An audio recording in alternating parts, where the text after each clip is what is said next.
And we are back with another race. This time we are racing in ACC 1.9, which does bring a lot of changes to the way the cars are handling. This is supposedly one of the bigger reworks they have ever done, as far as I know. And having talked with the guys before the race, a few of them were definitely struggling with how to best set up the cars for these changes. We did also get some new cars with this update, but as a lot of you already know, you are not allowed to change your car during the championship, which means that we will not be seeing any of the new cars until next season. Today we are racing at Circuit of the Americas in Austin, Texas. It's a beautiful sunny day in our virtual world with a track temperature of 41 degrees Celsius. As usual, we have a few interviews lined up before the start of the race. Today we're going to talk with Richard Oakes, who is currently the number one in the number one spot of the AM Championship. We're also going to take another quick chat with Christian Fengler, who is currently sitting in second, but is tied in points with Dave Young, who is leading the championship. Right now we are following Chmielewski, who did have quite a good race last time. He seems to be doing quite well today as well. But in the top spot we have Cole Mooney, who we heard the guys talking about it before the race, that he is just ridiculously fast around this track. And a fun fact is that he is also racing with a controller, which means he's definitely not making it easier on himself.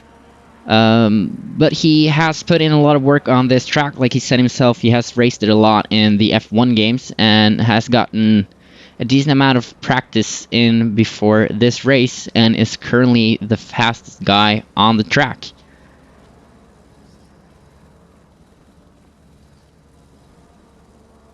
So, like promised, we do have a few interviews. First, I'm gonna pull in Christian and have a short talk with him. Hi, Christian. How are you today? Oh, stressed out about the race, but other than that, I'm pretty fine, I guess. That's good. So the reason I wanted to bring you in is that you're currently tied for the lead in the championship. Dave Young is classified ahead of you, but that is probably due to his name starting with the correct letters in this case. So you have done some good racing. You had a bit of contact with Dave Young last time. Do you feel like the competition is going to start getting more aggressive now that we are approaching the tail end of the season? Oh no, to be honest, I had fights with Young early on in our last championship in AM. So I know that he's a clean driver. We already discussed the incident that happened. We both were concluded on the racing incident, I guess. But I took the penalty, so, well, that's that. Could have backed out a bit more out of that crash. Just left it a bit more. At the same time, I don't know if it would have made a difference. Perhaps then I would have been rear-ended. Who knows?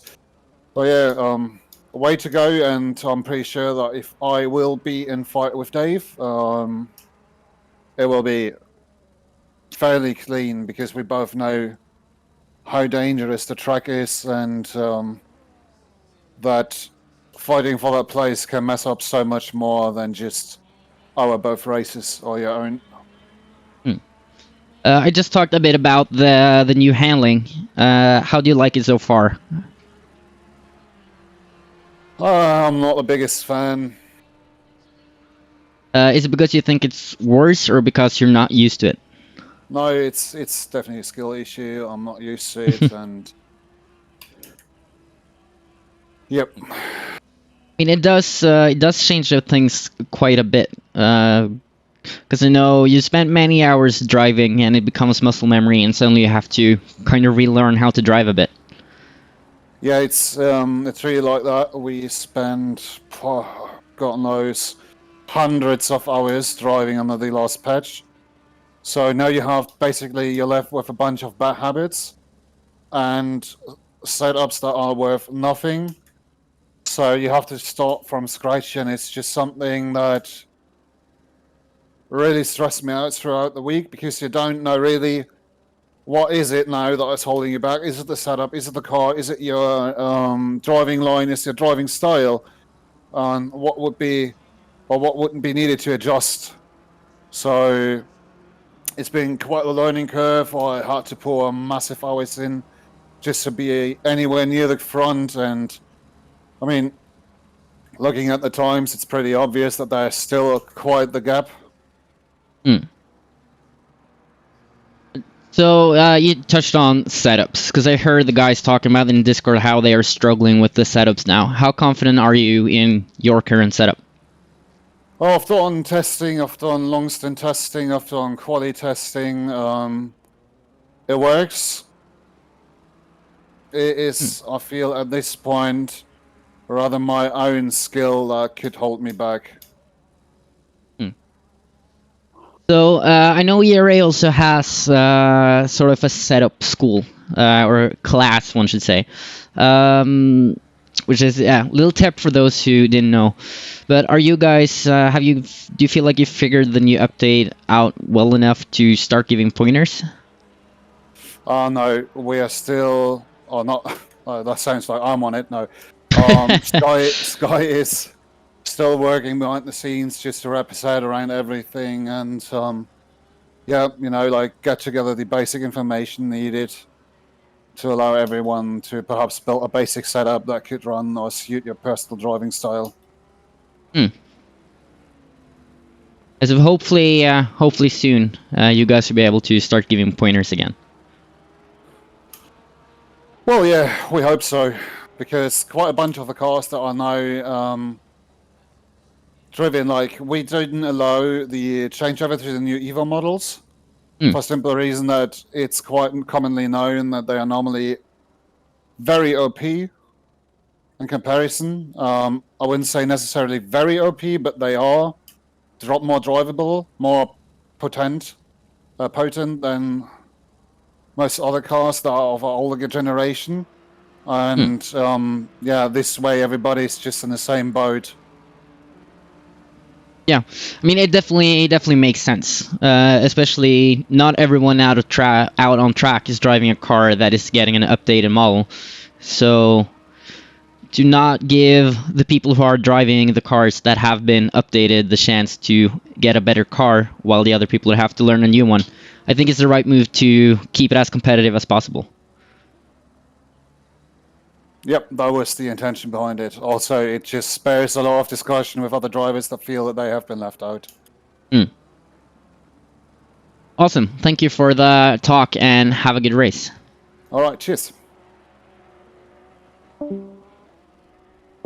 Using Hello, Richard. How are you? I think I interrupted you in the middle of something. Yeah, no worries, all good. So the reason I wanted to pull you in is because you are currently the leader in the AM split with a margin of 4 points. Okay. So have you formulated any specific thoughts around currently being the split leader? Oh, not really. My confidence was decent after the first two races, and I thought I had a good chance of at least finishing on podium.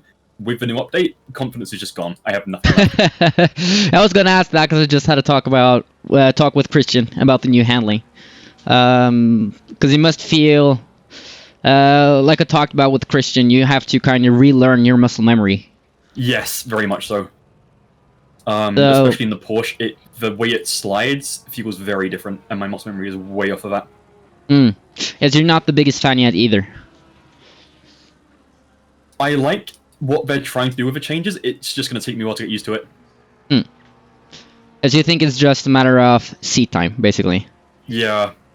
And also I think the setups, once new setups get released for the cars or new tutorials get made for how to set it up yourself in the new update, I think then I'll be a lot happier. But at the moment, trying to work out how to set up the car with nothing to follow, really, I'm having a very hard time. So we also touched on ERA does give pointers on how to do setups, but they're still behind the scenes working out how to actually guide people correctly with the new handling. Yeah. At the moment, what I've done is just taken a setup I was using before, which got shared with me, and have tried to, for things like for suspension and dampers, which were using the exploited physics from the previous update, I've tried to dial those back towards where the aggressive preset is, and then just change the rest from there. And that's got something somewhat usable that I'm fairly happy with at the moment. Yeah, that's good. I think we're definitely going to see some shakeups these next few races where people are still trying to figure everything out. Yeah. I'm also interested to see how the tires go, because at the moment I'm sliding all over the place. So what are your expectations for this race?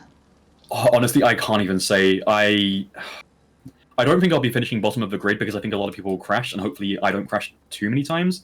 But I'm not sure if I'll be doing as good as I did in the first 2 races. I can see that as of now, you are actually the quickest driver in the AM split by a decent margin. Which, of Okay, course, that's practice is necessarily that indicative, but as of now, you are almost a second ahead of the next AM split driver. Oh, wow. Okay, that surprises me a lot, because I was talking to some people in Silver, and I was quite a way off airtime, so I thought I would be mid-pack. I mean, because you're really racing the other AM drivers and just sharing the track, so don't get too discouraged by not keeping up with all of the Silver guys. Yeah, I didn't expect to be the same pace as the Silvers, but I didn't think I'd be seconds off, if that makes sense. Yeah, I got you. It's definitely, we have Mooney currently on a 208.9. Then next driver Shmilevsky at 209.17, and then we have 2 more drivers shortly behind, and then we're into the 210s. So the fastest 5 drivers are faster with a pretty good margin as of now. It's crazy to me as well that Mooney is on a controller. Yeah, I just talked about that before I pulled you guys in for the interview. He's fast for being a controller. Yeah. But I also personally think that COTA is one of those tracks where you're not dependent on the fine-tuning of the steering quite as much as with a lot of other tracks, because you do use a lot of steering inputs in a lot of these corners. Yeah, something I struggled with a lot with first trying to make the old setups work was just immense amounts of understeer. Especially through, I don't know the name of the corner, but the long right-hander where you coast for a second, then go full throttle through the remainder. I could not get the power down without understeering out. And now I've somewhat fixed that at the expense of the car being extremely slidey at the rear. I mean, the Porsche isn't exactly known for not being dangerous in the rear. Yeah. I could never drive one without crashing. I don't think I've done a single valley lap in any of the Porsches. I thoroughly enjoy it. Up until the new update, I got used to it by just having the assist very high, like the TT and ABS, and that made it very manageable. But since the update, it's just I have no idea how to drive it anymore. Yeah, hopefully it comes back soon enough.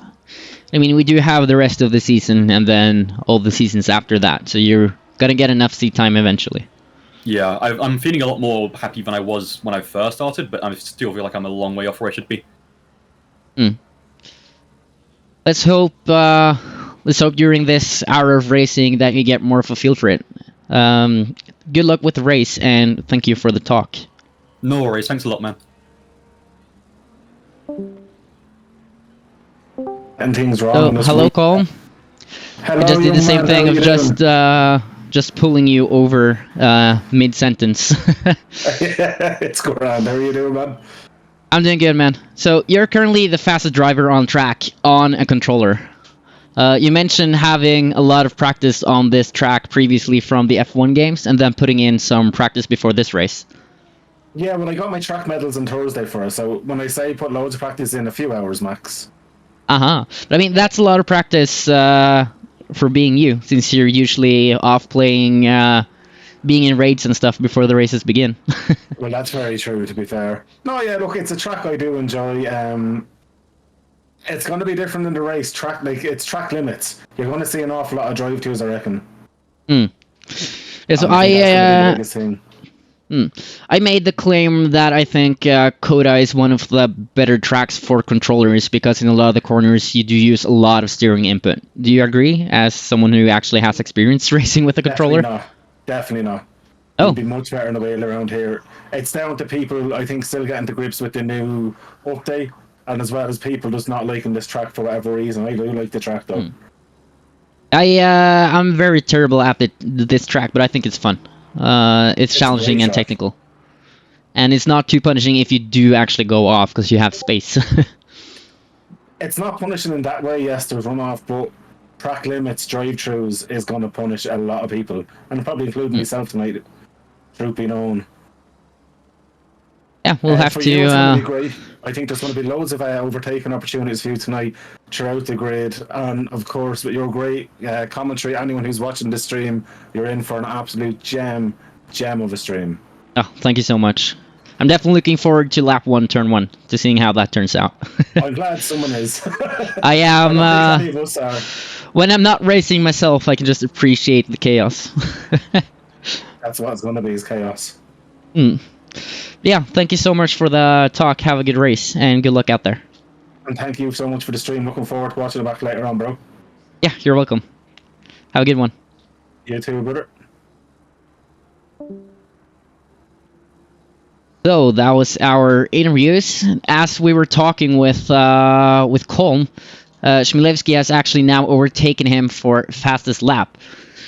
Like we have talked about on the previous streams, this guy is fast and he can drive fast.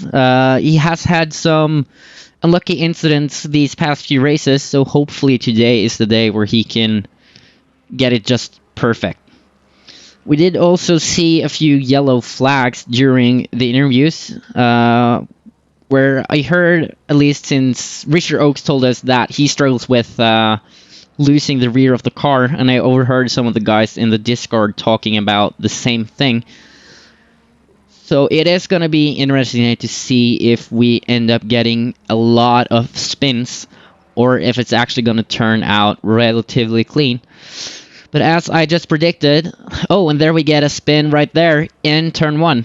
As I was just going to say, I think turn 1 is going to be scary on this first lap. I mean, a lot of us saw the F1 race last season where Russell just absolutely destroyed Sainz in that very same corner.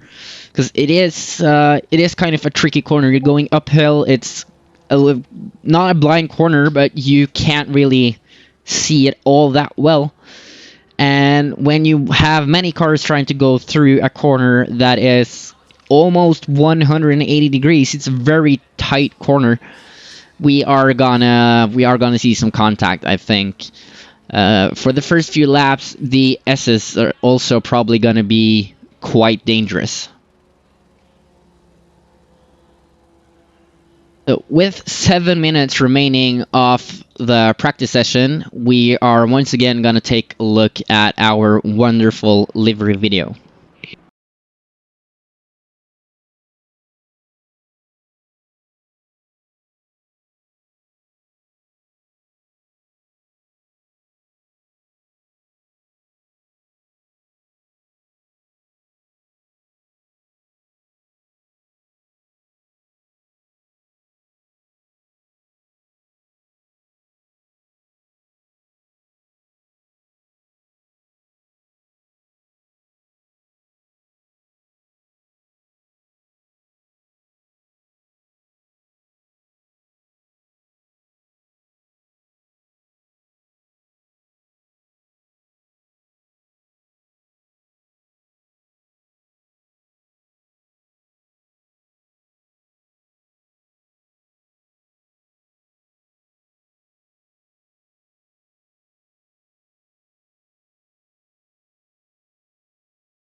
Here we have Fengler, who, as we could hear, was not exactly filled with confidence today.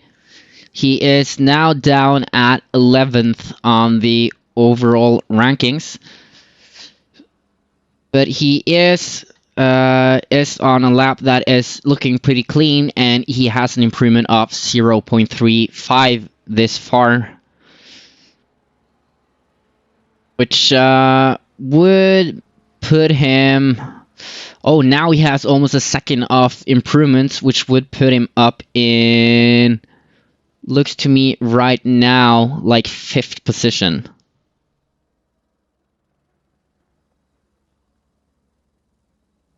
Making his way down towards the back straight, the longest straight on this track.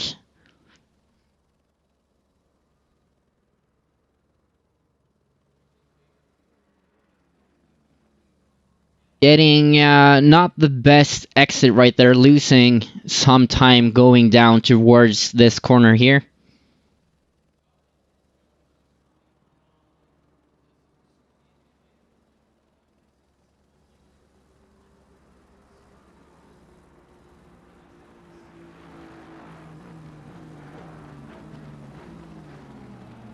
He is still hovering at around 0.9. Actually gaining 0.3 in that corner alone, making his way down towards these last few corners. This long right-hander that Oaks talked about can be somewhat tricky, but he seems to put the car well through it. And making his way down towards the very last corner. Missing the apex just a little bit, but using that exit curb beautifully, putting himself up in 2nd place. So, I guess, Fengler was trying to be modest today, trying not to seem too confident, but as of now, it looks to me like he is driving pretty well. Following another car off track right there, and we have another car spinning in corner 1. That was David Cook, who is also one of the faster guys out on track today, but aborting that lap. Taking a look at Oaks, he's no longer the fastest AM driver as of now, being the 3rd fastest of our AM guys.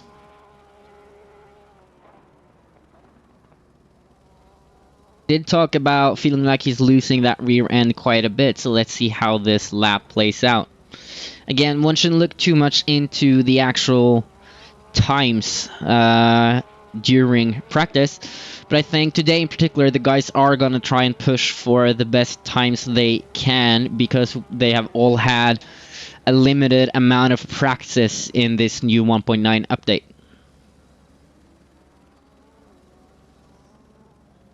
Oh. Personally, I haven't had the chance to drive the new update yet, but for those familiar with iRacing, I read someone on Reddit say that with this new update, ACC drives closer to iRacing than the older ACC version did. Whether that's true or not, I couldn't really tell, as I haven't had any seat time. But it is an interesting comparison and something that should be easy to understand for those who have experience in both games.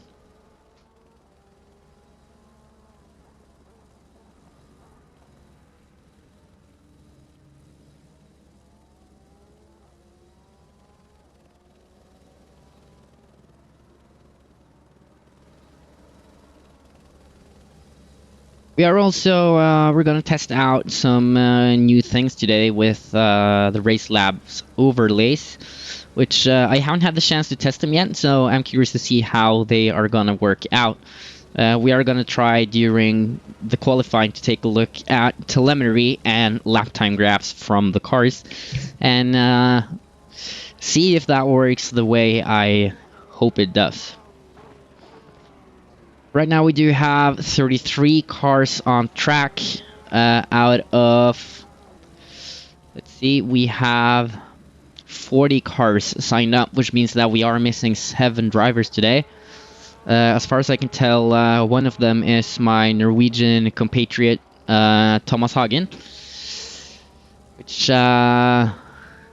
looking at having asked him on Snapchat, he got home a short while ago and is hopefully going to be with us for qualifying.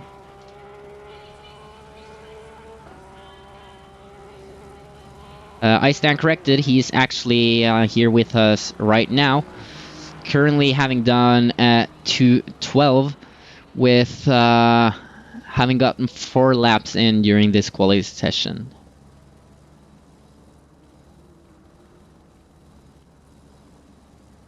We have yellow flag for Tetley, who just returned to the garage, same with Slater running that number 1 after having won last season. And we have the first checkered flags coming out. Lee Bullion has finished his practice session. Same goes for Cook and Colgaro.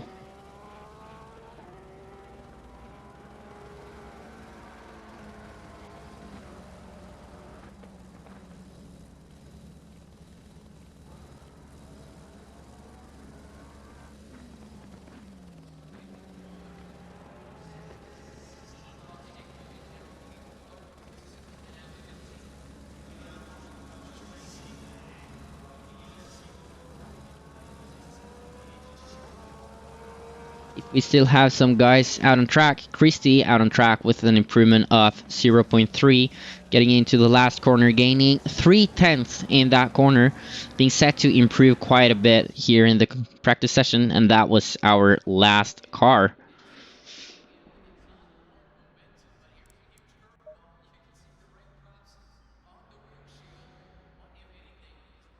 And qualifying has begun. 20 minutes of trying to set the fastest lap possible. First out is the AM guys with the East making his way out onto track right there. I don't think we have any cars out on track just yet. Not, but our first car is driver number 16, who is Liam Ray.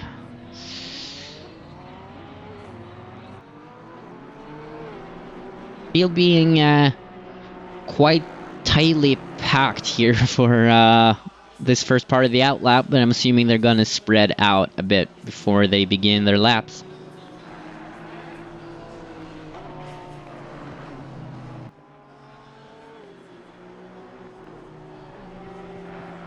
For those who are not part of this ERA season but would still like to race with us, I can tell you about our Thursday races, which is it's structured like a league more or less, but it's just meant to be some fun social races where you also have an opportunity to drive the new cars if you wish to do so.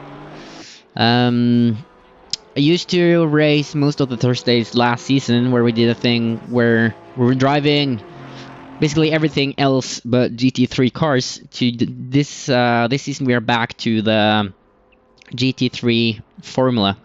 So the Thursday races can be used to practice for Sunday or just for having fun with the guys. But if you're not driving this season and you don't want to join as a late entry, you could always race with us on Thursdays. Liam Ray here making his way to the last few corners, going through 16 down to 17 and 18, which is a long right-hander.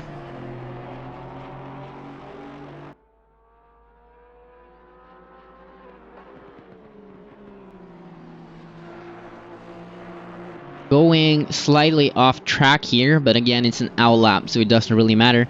But he has to maximize this exit, hits the curb beautifully. Looks to hit the exit curb pretty well. And he does have the Ferrari behind him trying to get a tow, I think. Let's see, the car behind him looked to me like 26, which should be Friedman. Having now looked at the car, that is definitely not a Ferrari, that is an Aston Martin.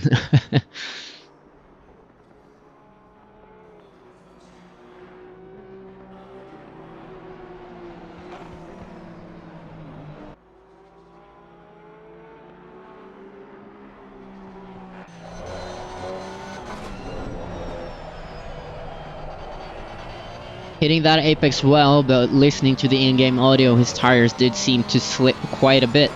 Track temperature is now up to 42, and on a track like this with heavy braking and sharp corners, when the pavement is this hot, that's not gonna be gentle on the tires. So I definitely think we are going to see tire changes today. I know last season we didn't have obligatory tire changes, which thinking about it, I think we actually do now. I think this season have introduced the obligatory tire changes. But anyway, last season you could speculate in not actually changing tires, which on a track like this, I think everyone would still have gone in anyway. But again, thinking about it, I actually think they have implemented obligatory tire changes as well as refueling for this season.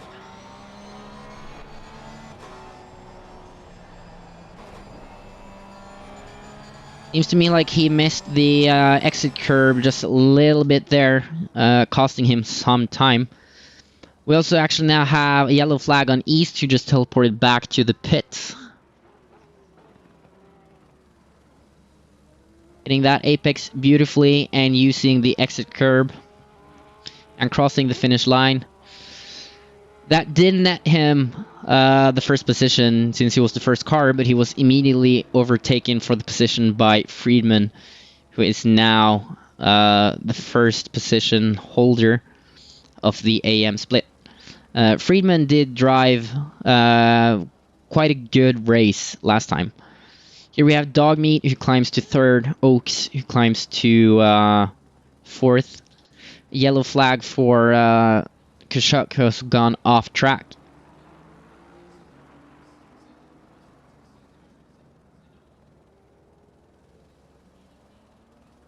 We have Becker, who just crossed the finish line,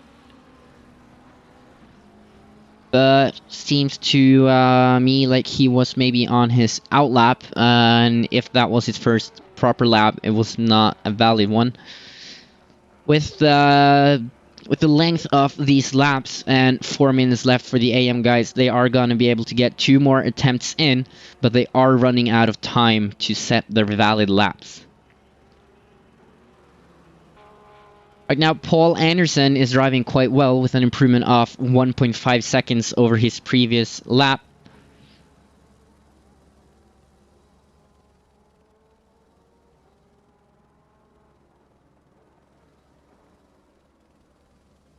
Oh, and going wide there off track, invalidating his lap, losing those 1.7 seconds of improvement.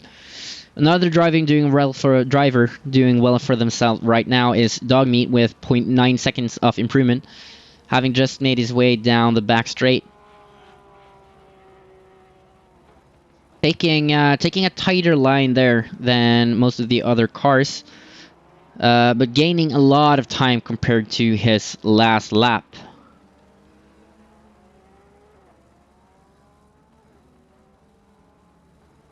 Let's, for fun now, try and take a look at the new telemetry tool. Which, of course, is not working. So that's not something we're going to be able to use today. And about to cross the finish line, let's try to take a look at the lap time graphs and see if those work. We can see that he has actually improved quite a bit over the last lap, crossing the finish line at a 2:11.6, netting him 4th position as of now. With 2 minutes left, or 2:17, they aren't going to be able to get another lap in.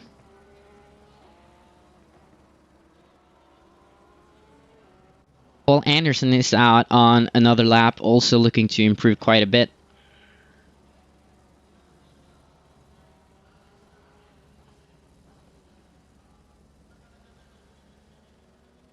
Now making his way through the S's. Probably the most technical part of the track, especially with that last corner out of the S's kind of tricking you a bit, where you're tempted to start opening up your throttle way too early. So as you can see, there is somewhat of a braking zone right there.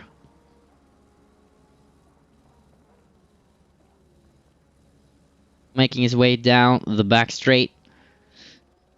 This is where he lost it last lap, so he has now kept the car under control and is at 0.8 seconds of improvement, which means he's going even faster than what he did last lap.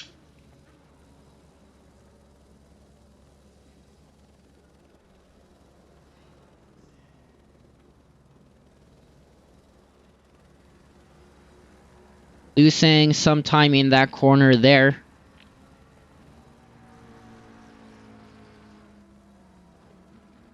Hitting that apex, but not fully utilizing the exit curb.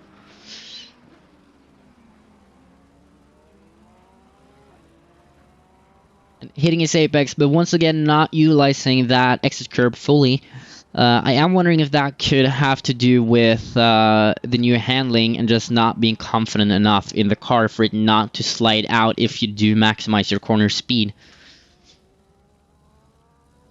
Making his way down towards the last corner, currently with 3.5 seconds of improvement. That's quite impressive. And crossing the finish line right there, putting himself in 5th position. Oaks has also done quite well and is now taking the 1st position and is 0.0 seconds ahead of Friedman in 2nd place. Patton, the current 2nd place holder in the AM split, also here on a good lap, making his way towards the long right-hander.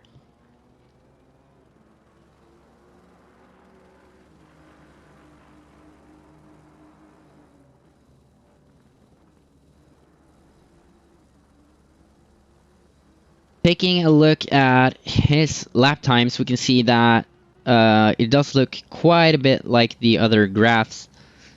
With the first lap being... I am a little confused right now, to be honest. Looks like over 17 minutes, which means he might have gone in during practice, and this having counted his other laps. We can see here the last lap he did actually did end up being a bit slower than his fastest lap. The guys have gone in, and we are now ready to see the silver guys try to qualify. Horsebox is out on track, but it is Dave Cook who is, as of now, the front car, and is gonna be hopefully the first one to set a lap time.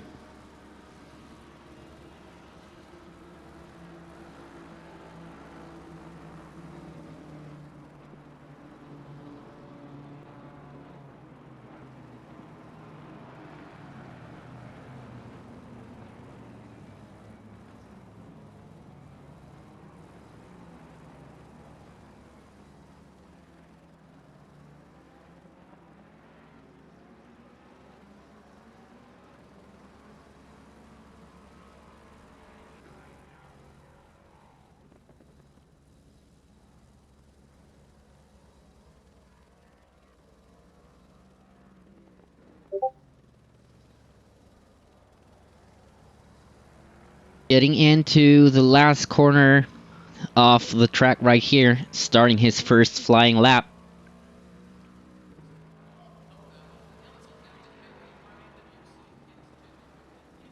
Naturally gaining a lot of time compared to his initial outlap. Both Bellis and Lawrence has had a spin here. I'm not sure if that is in turn 1.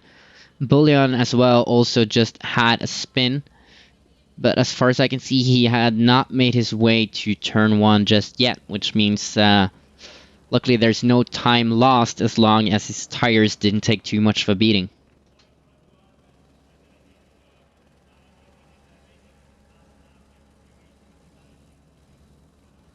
Settling the car a little bit there, that might have lost him some time, but it didn't look too bad. Making his way towards turn 11, getting ready to get onto the back straight, using the exit curb to maximize his speed down that straight line.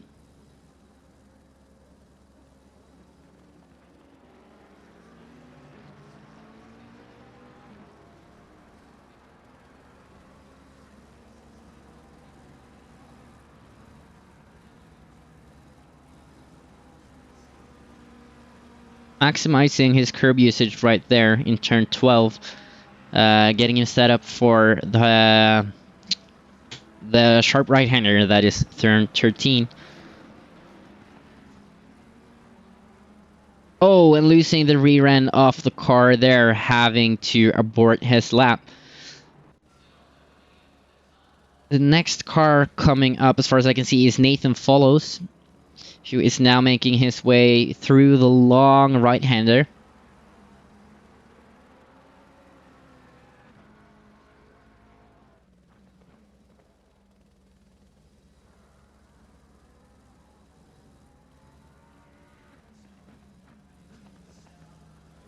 With 5 minutes left of the session, these guys do have the option of putting in at least 2, maybe 3 laps, depending on when they cross the line. But there's definitely a limited amount of chances to make this happen. Nathan Follows putting himself in overall 10th position. Fengler in 3rd. And our dear Horsebox now having set the fastest time out of all the drivers on his controller.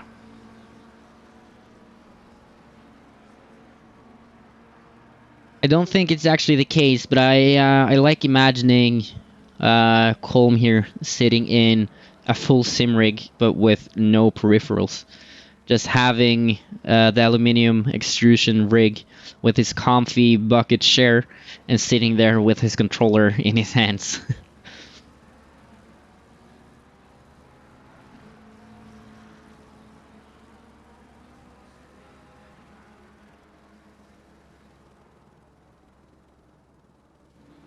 Jardine is also out here on a good lap right now, having quite a bit of improvement. Making his way through the S's.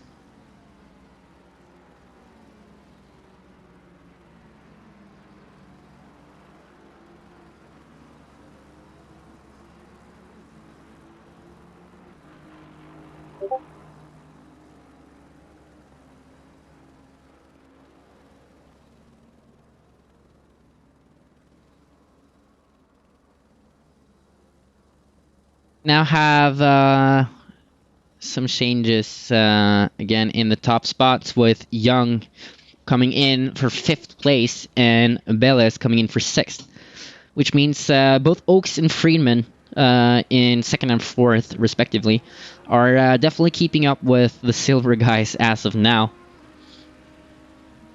which I talked quite a bit about on the last stream, the fact that you are really only racing the guys in your own split, but it's always cool to see the AM guys keeping up with silver drivers and actually being able to challenge them a little bit, even if they're not supposed to make their lives too difficult. Jardine going a little deep there and selling the car a bit, losing him time going out onto this short straight here. Looking at his delta, he is still at a positive 0.2, but he lost it in that very corner right there. And is now, as of now, not set to improve on his lap. Oh, and hitting the sausage curve there and selling the car again. Losing him time, which it always sucks when you have been on a good lap to lose it in those last few corners. If you're anything like me, you're paying way too much attention to that delta bar and just letting it get to your head. Lawrence here now with quite a bit of improvement, but having lost a lot of time going through turn 1. Now moving his way towards the SS. Thomas Hagen having just had a spin, having teleported to the pits. It definitely seems like this update has shook up the order quite a bit, because we've been used to seeing the usual suspects in the top spots, but this time, looking at the list, it is quite different from what we've been used to these past 2 races. And I think it's definitely gonna shake up the championship a bit, make it a little bit more interesting. Which, again, is unfortunate for the guys, for example, Christian, who like he said himself, has raced probably for hundreds of hours during the last patch. Now having to relearn how to drive that car, it's not the most fortunate situation to be in, but for those of us at home not racing, watching this unfold, it definitely shakes things up a bit. For example, in the current F1 championship where Verstappen is just running away, if he suddenly had a big change to how his car was handling and basically had to relearn how to drive, that could make things a bit more interesting for the viewer, even though it absolutely would suck for him. Lawrence here, having made his way through the long right-hander, he's at almost 0.6 of improvement. Hitting that corner pretty well, making his way down towards the very last corner. Absolutely hitting that apex and using that exit curb rather well, putting him up in second position.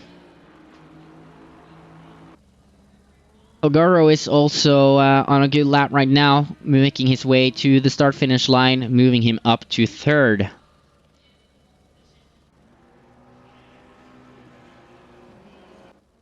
Chmielewski, the fastest man in practice, is right now down at 11th. But again, he's also set to improve by quite a bit. About halfway in his lap right here, making his way down the long straight. Gaining some time here, but nothing massive.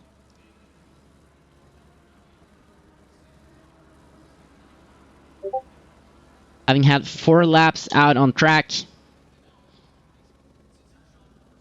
we can see on the graph that he has been improving rather steadily. 1 lap in the middle there being ever so slightly slower, but more or less improving lap by lap. And we are getting the first checkered flags. Young has gotten the checkered flag.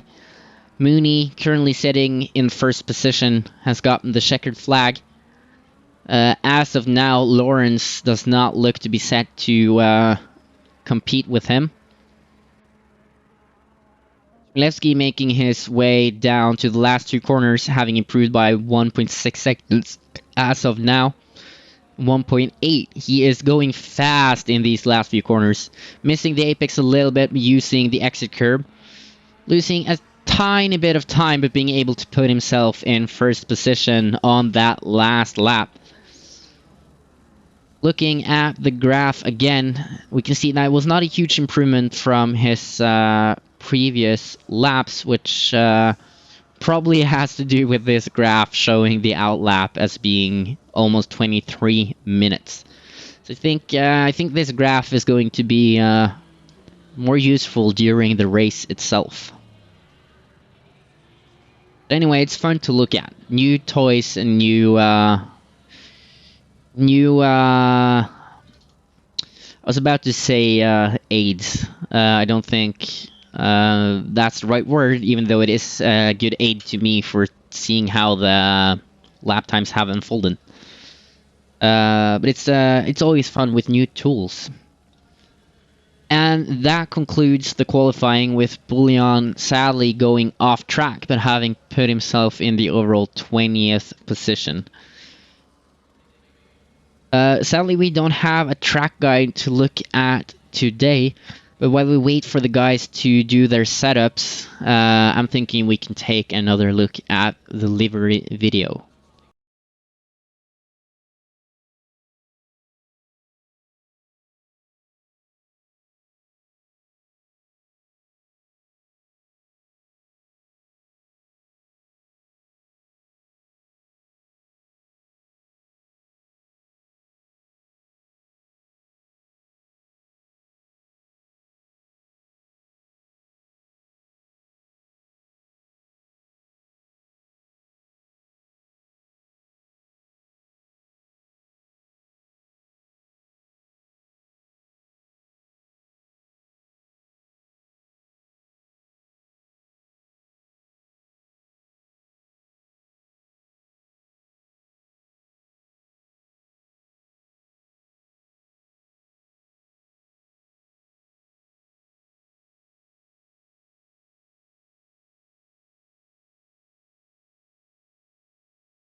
And here the guys are lined up on the grid, getting ready for their outlap.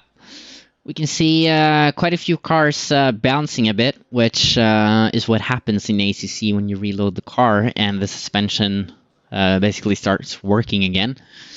It's definitely going to be a huge factor this time, I think, who has been able to get their setups right. Because, again, big changes with 1.9. It's the first time we are all here racing with that very update. And setups can play a huge part in how you drive. I remember personally, I bought some setups because I don't know how to do it myself. But I was instantly like 3 seconds faster a lap having a good setup.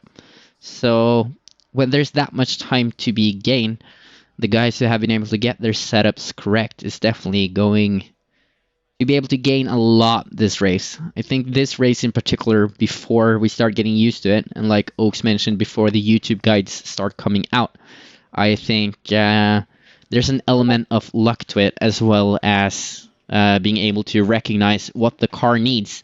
But then again, what the car needs can be different with this 1.9 than it was during 1.8. Cars seem to have settled a bit.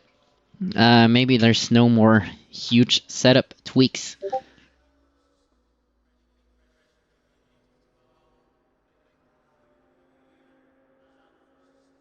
There we have at least one car still messing with their setup. And then, of course, you also have the usual strategy things with tire sets. How many sets have you saved up for the race? Do you have 2 clean sets, or did you choose to have at least 3 in case you want to go in for a second tire change? And then, of course, the fuel amount, which is going to dictate your effective pit window. Fuel management should not have changed with this update as far as I'm aware, but I have heard talks about tire management now being a whole different thing because the tires are wearing out. I saw someone on Reddit talking about them wearing out quicker, which means if you want to go for just a single tire change, you are going to have to be more careful now than what you did before. But again, we are racing an hour, so you're not going to get those tires down to the thread unless you do an early or a very late tire change.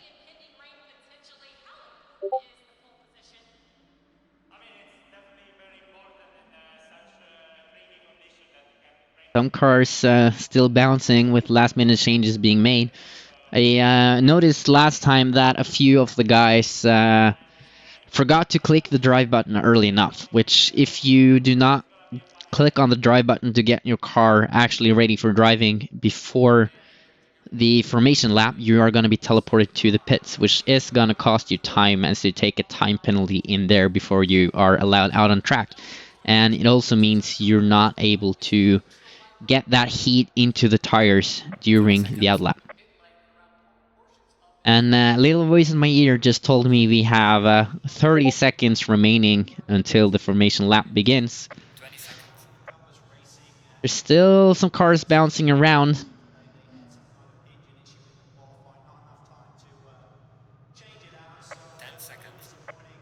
10 seconds remaining, so it's definitely time to get those last minute changes in. You see, a lot of these cars have now bounced multiple times, meaning they are not 100% certain what they want to do for their setup. But they are now running out of time, and the formation lap should begin right there. It looks like every car is making it off the line this time, which is a good sign.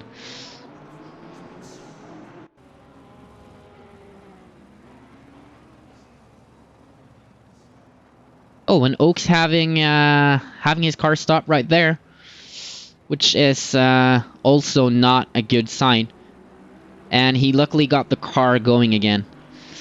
That's, again, like I mentioned, I think on the first stream, this whole discussion about hardware issues in sim racing and internet disconnects, etc., etc., and people equating that to having mechanical failures in real life, which Like I said before, I think it's an interesting opinion, but I don't really agree because I think the whole thing with sim racing is that we should try to simulate it as perfectly as possible. And then when we introduce a whole other range of issues that is not present in a real car, that kind of takes away from it a little bit, in my opinion. And I also think sim racing should try to be as closely as it can about just the racing and not about hardware, peripherals, internet, servers, etc., etc.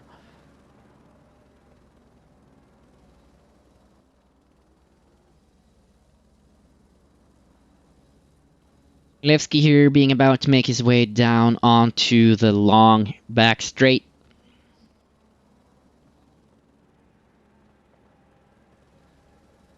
Oh, and Horsebox losing the car a little bit there. Or maybe he's just aggressively warming up his rear tires. Field is staying pretty close, and again, as mentioned before, which is one of my favorite annoyances with ACC. It's annoying, but I absolutely love it. The fact that before race start, the field has to catch back up and form a dual file configuration in quite a short amount of time. And if you do not hit your mark for where you're supposed to be before the race start, it's also straight to the pit box. It's a little bit like... and for those back guys, when the field is spread out, they're going to have to race their socks off just to catch up to the position they're supposed to be in when they get the green flag. And again, you just get sent straight to pit box prison if you're not in the correct spot when the race begins. So it's always stressful, but it's part of the fun, really, in my opinion. Making their way towards the long right-hander, being almost done with the formation lap.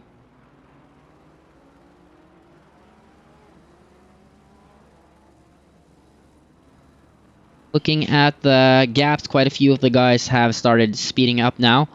My assumption is, yeah, see right there, they are about to go into the dual file configuration, making their way towards the last short little straight before the last corner. And the guys are lining up. There is a small gap in the middle of the grid right here, but I think they are gonna catch up in time. Horsebox being in front here, which he is not supposed to.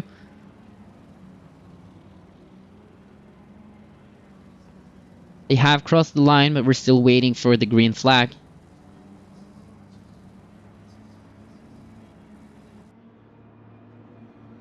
Green light, go, go, go.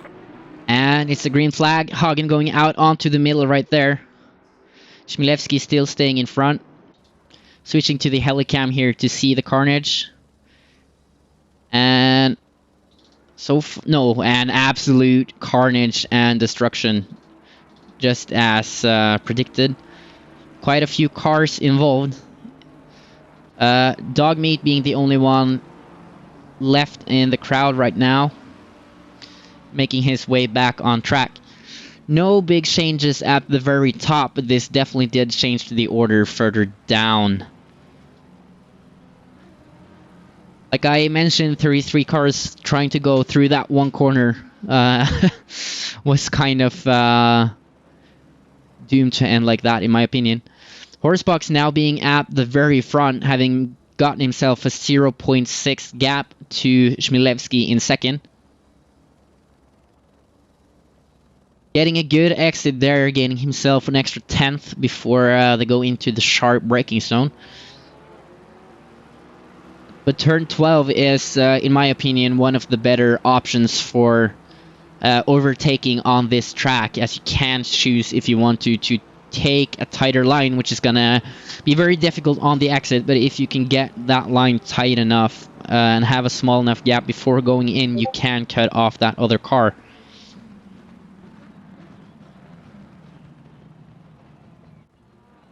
Van der Haren just gained a position not too long ago. Another yellow. This time with He's tumbling down the results, so I'm having a hard time clicking on his car. Irvin having had a spin after, let's see, having, I'm presuming, contact. Irvin in car 42 having made contact with both car 26 and car 23 in rather quick succession.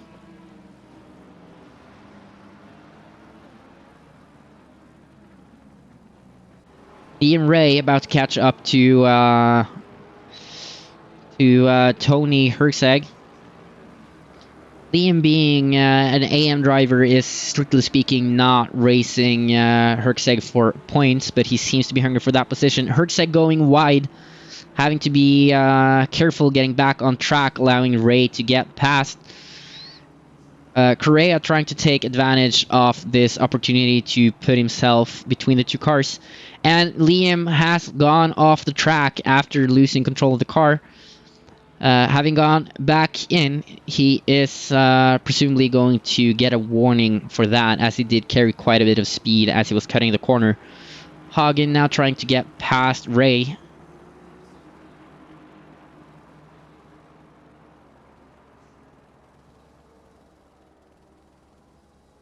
Now having made their way through the S's, which again is probably the most technical part of the track. They also made their way nicely through the corner I was talking about earlier, where it kind of tricks you to want to be on the accelerator a little too quickly. Hagen currently at a 0.3 gap. They seem to be going more or less the same speed down the straight, but Hagen is getting a little bit of a tow. And just like I talked about, taking that inside, having to brake way harder, but being able to cut Ray off. Ray getting a good exit, doing a little switchback on him right there, but Hagen getting the next inside line. Now being able to create a little gap for himself with 0.7 seconds, giving him some breathing room. Up in the top, Smilevsky has been able to set the fastest lap. Let's try again and take a look at the graph, which is absolutely useless right now after the guys having driven just one lap. But here on lap 2 being slightly slower than his first lap. The gap of 0.8 to Horsebox, now at actually 1 second. So Horsebox is running away a little bit and has also netted himself fastest lap as of now, being beautifully in control of that Aston Martin.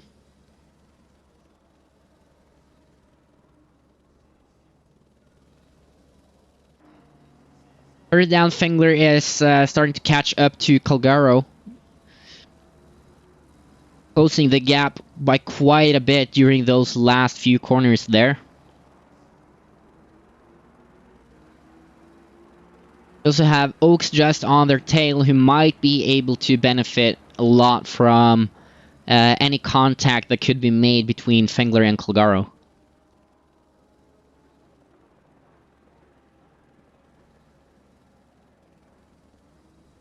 And who can get the better exit? Looks to be Fengler, who is now running away a little bit from Oaks again. The gap currently at 0.3.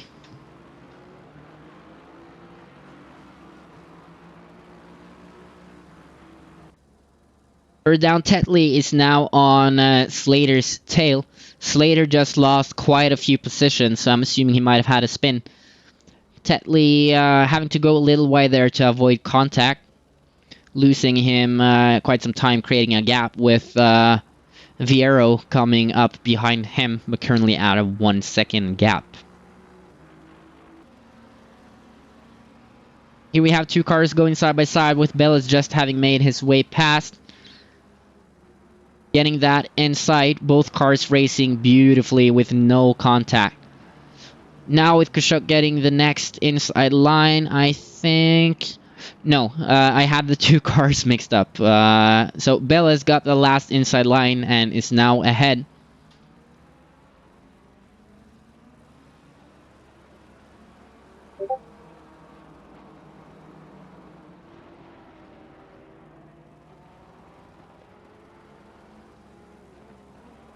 A yellow for Fierro, who is in the wall. now being passed by Dogmeat, who has made his way from 33rd now up to 27th, having gained quite a few positions. Looking at his lap times, I'm sorry, looking at the lap times for Dogmeat, we can see that he has gained quite a bit of time on that last lap, having made huge improvements.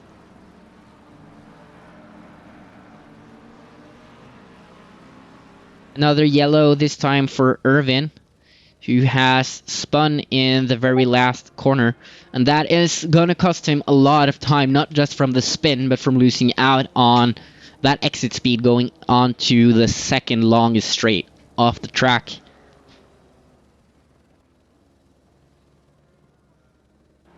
Chmielewski now closing in on Mooney again, this time with a 0.5 second gap as they make their way through that tight left-hander after the straight.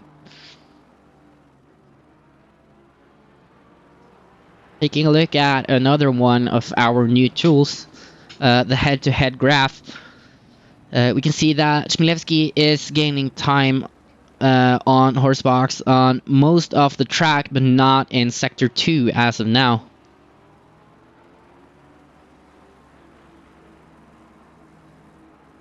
Or I might have read the tool wrong. I think maybe he has actually gained time on Cole Mooney in every single sector, but losing some time to Lawrence in Sector 2, if I am not mistaken.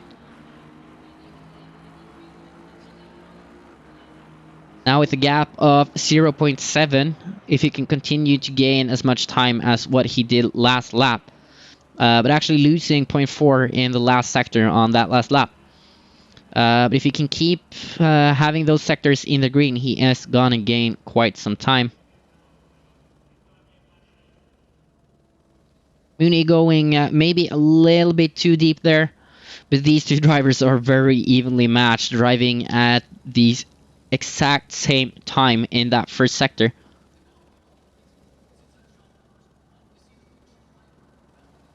Even though he's not making a lot of time gain right now, Chmielewski is not letting go.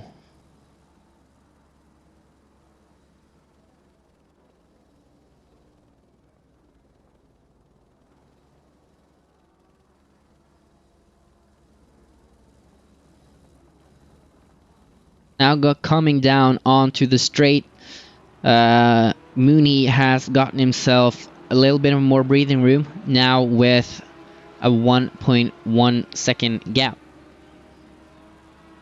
With Chmielewski actually losing 0.4 seconds, I'm sorry, in that second sector. But also gaining time on Lawrence in third. Lawrence, like we talked about last time, being very fast in that Bentley. But currently, he has a 0.3 gap to Chmielewski. So as of now, Mooney and Chmielewski is absolutely running away with the lead. But I think once we're getting some more distance in this race, we might see some battling between these two cars. Pengler back down to 0.4 gap to Calgaro, with Oaks still right on his tail. Oaks currently sitting in the overall 6th position, being the quickest car out of the AM split, with the next AM driver being Friedman down in overall 11th position. Pengler having great speed here on the start-finish straight, outbraking him into turn 1 and making his way past. Might have gone a little wide there, but so did the other cars.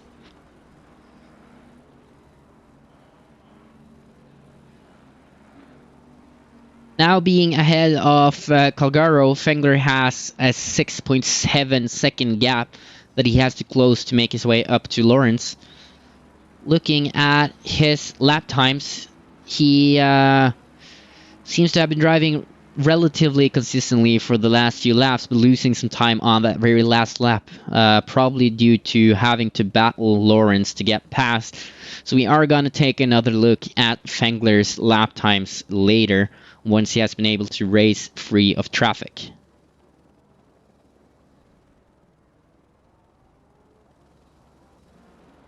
Here we have Becker just making his way past Kushuk in his BMW. Kushuk has also made his way past Bellis again, who is now right now stuck between 4 AM drivers before he can take up the chase after Bullion. With Becker's next target being Paul Anderson. Oh, and Kushuk there just absolutely shooting past them going into that turn. Kushuk right now being yellow flag, trying to make his way back onto the track. He has his car pointed the right way, but he has to make sure he does not impede traffic too much. With Dogmeat now up in 25th, having gained almost 10 positions after his unfortunate contact in turn 1.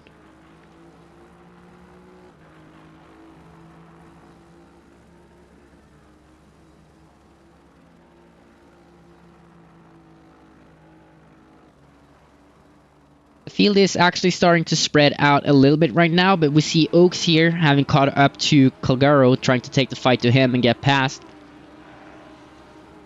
Oaks having mentioned he is afraid of losing that rear end of the Porsche quite a bit.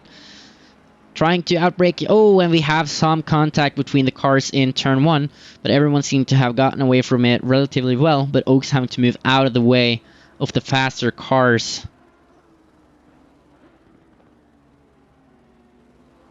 Van der Haar and Russo both having been able to gain from that incident. Dave Young now also being right on Oaks' tail. I'm sure hungry to get past. Oh, and a yellow flag for Fengler, staying on track but having lost control of the cars. The car now being slow out on track, getting caught up to by the other cars. I was just about to mention Dave Young having to overtake Fengler, but Fengler looking to be scoring some really good points right here. But now the two are quite evenly spaced, with Young and Van der Haar in their Aston Martins with the, I think it's the LNR livery. Oaks being able to get past Van der Haar again, now being behind Fengler. Fengler trying to take the inside, and I think it was Van der Haar trying for the same thing. But there are now many cars trying to make their way through that same corner, and Fengler was definitely the one who was able to benefit the most from that corner being so tight. Little bit of contact between Oaks and Russo, but nothing major. Just a little bit of trading paint. And Fengler and Calgaro right now running away a little bit from the other guys.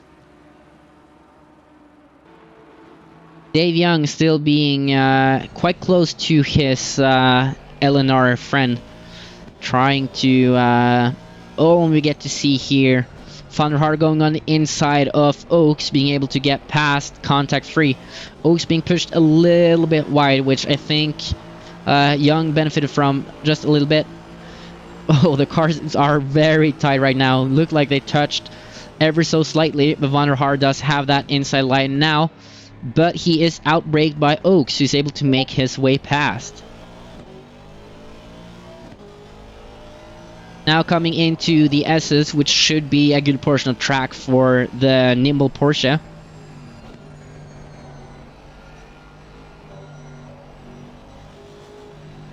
Looked like Russo might have gone a little too far in there in the S's. Oh, and Young making his way past his teammate. Now having Oaks in his sights.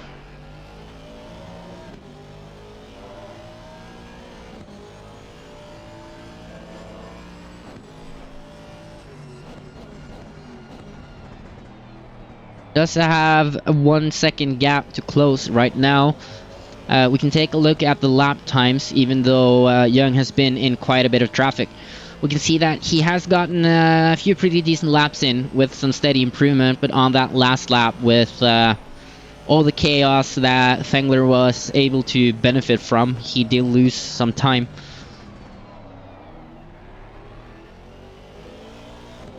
He is steadily gaining on Oaks.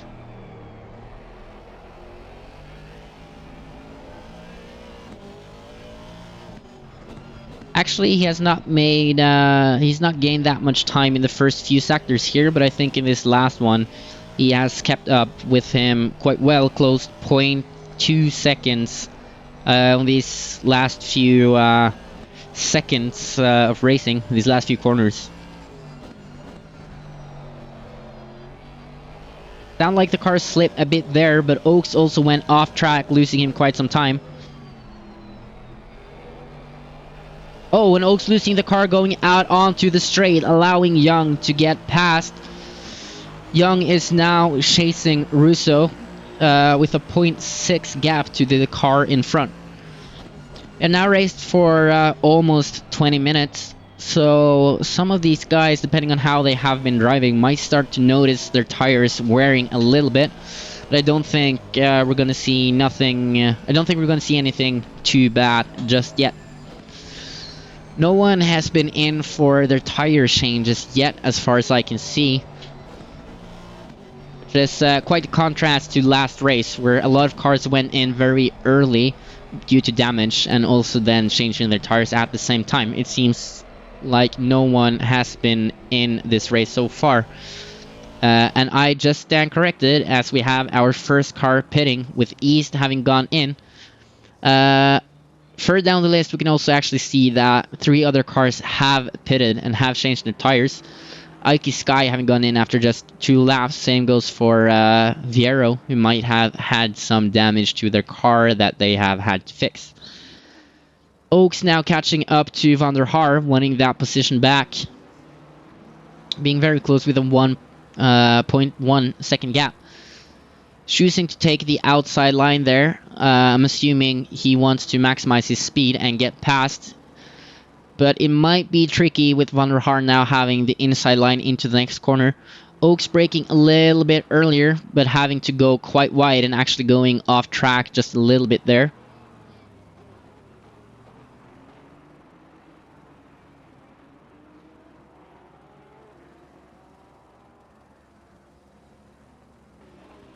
Correa having recently overtaken Hagen, who's now down in the overall 13th position as they make their way to the long right-hander. Having closed the gap actually now quite a bit. He's now at 0.3 seconds. If he can get a good exit towards that last corner, or out of that last corner I should say, he might have a very good chance of passing at turn 1. Missing the apex a little bit and not really utilizing the exit curb, with Correa getting what looks to me to have been a better exit, having gained quite a bit of speed on the way out, but Hagen actually now gaining time on him again.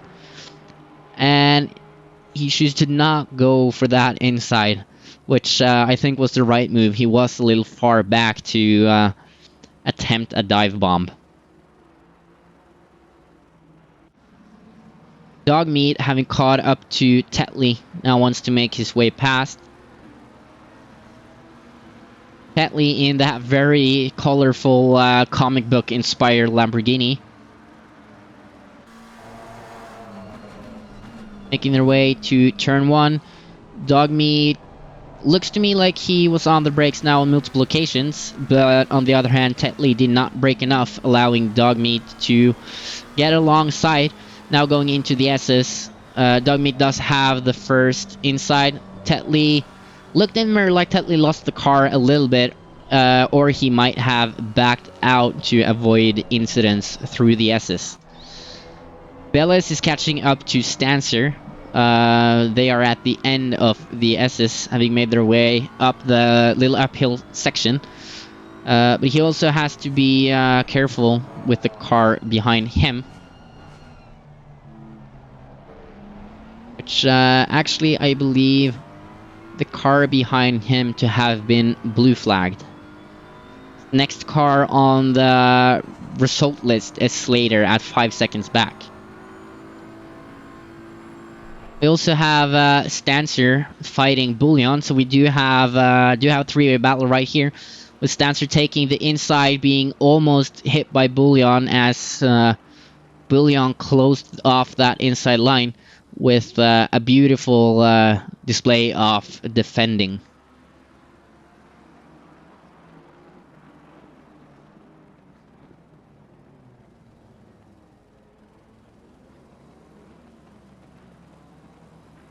And Stancer having now gone off track, losing positions, with allowing Bellis to now come out in front of that entire three-way battle. He's now in overall 20th position. Correa having overtaken another car, now being past Herczeg, with Hagen still trying to keep up. They are racing quite tightly, now making their way through the S's. This is a section where you can gain a lot of time if you get those corners down just absolutely perfect.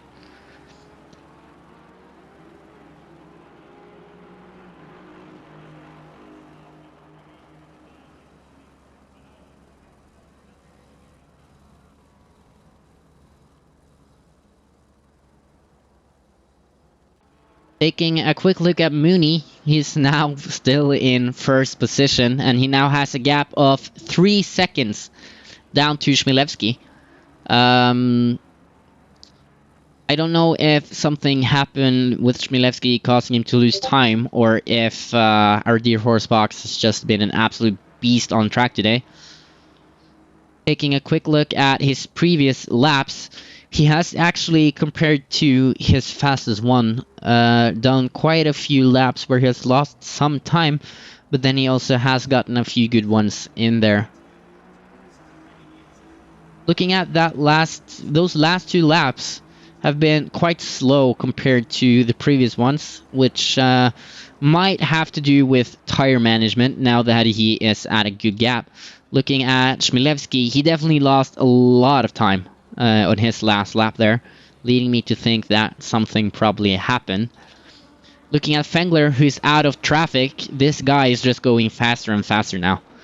If he keeps this up, he should be able to close that 9-second gap to Lawrence. Of course, he didn't make it easier for himself with having that spin earlier. But looking at the graph, if he keeps driving like this, he should be able to get past. Looking at the head-to-head, he is gaining time in more or less every sector here, having gained 0.1, 1.4, and 0.3 on the last lap for a total of 1.2 seconds. So definitely, if he keeps gaining 1.2 seconds or around 1 second a lap, we're going to see him challenging Lawrence in just 6 laps.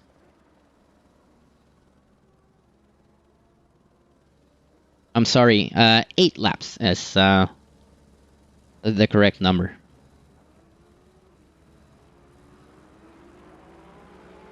Here, making his way to the end of Sector 2 as he reaches the end of the straight.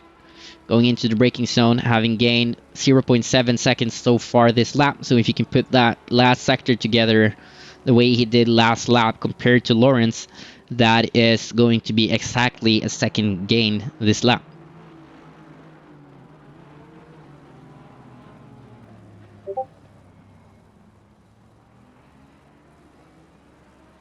Another yellow flag, this time for Russo, who has just made his way back out onto the track, having lost a position to Van der Haar. Now he being 2.7 seconds behind, while Van der Haar has a 5.6 second gap before he can catch up to Oaks. Dave Young has also been able to run away a little bit now. Looking at his lap times now out of traffic, it has improved. It has improved more or less steadily, with one lap being a little slower than the others. And now at a 1 second gap to Calgaro, being on his way to pick the fight with him.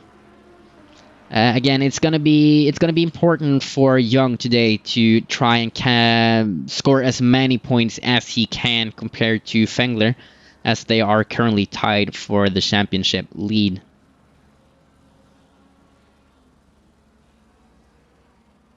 There we see Oaks behind Young, about to catch back up. He is the leader of the AM split right now, as mentioned, in overall 7th. The next car is another Porsche, Liam Ray, in overall 14th, who does have quite the gap to catch up if he is going to be able to challenge Oaks today.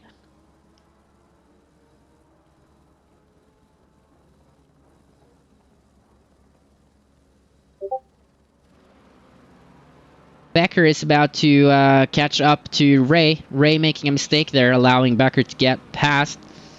Becker now in 14th, being the second driver in the AM split.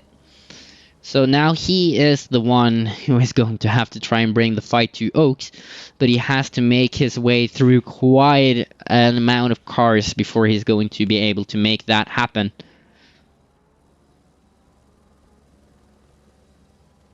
Looking at the quickest laps as well, Oaks is about half a second faster on his quickest lap compared to Becker. But Becker has been putting in some good laps, improving steadily over the last part of this race. And Oaks, on the other hand, is less consistent. He is going a little faster per lap, but you can see that his laps are spread out quite a bit in terms of lap time. He is seemingly catching up to Young now, having had a great race, but just now going into the pits, letting that gap go.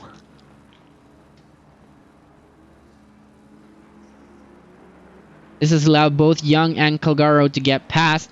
Young has made his way past Calgaro, meaning he's now hunting Fengler, but he has an 11-second gap to catch.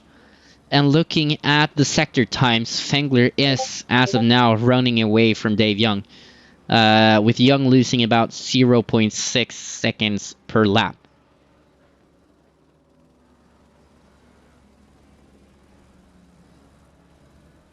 Fengler, on the other hand, is steadily catching up to Lawrence in front of him. Having now been out of traffic a while, we can see that his lap times are mostly steadily improving.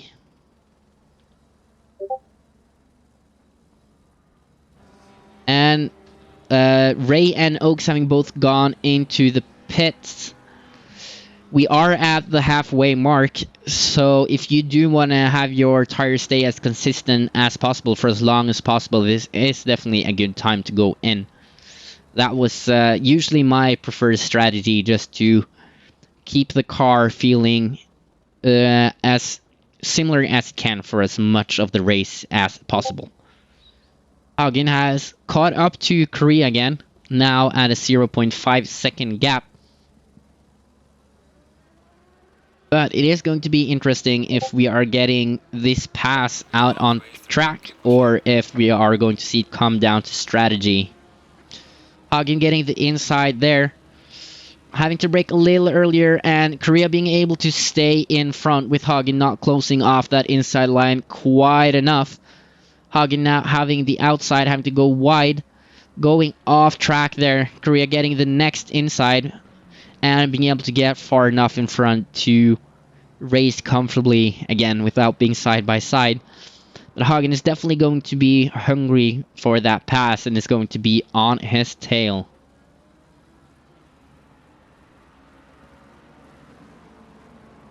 Cook, having recently spun, has fallen down 2 positions, having given up positions to Stancer and Anderson. Now at a 1.2 second gap to Stancer.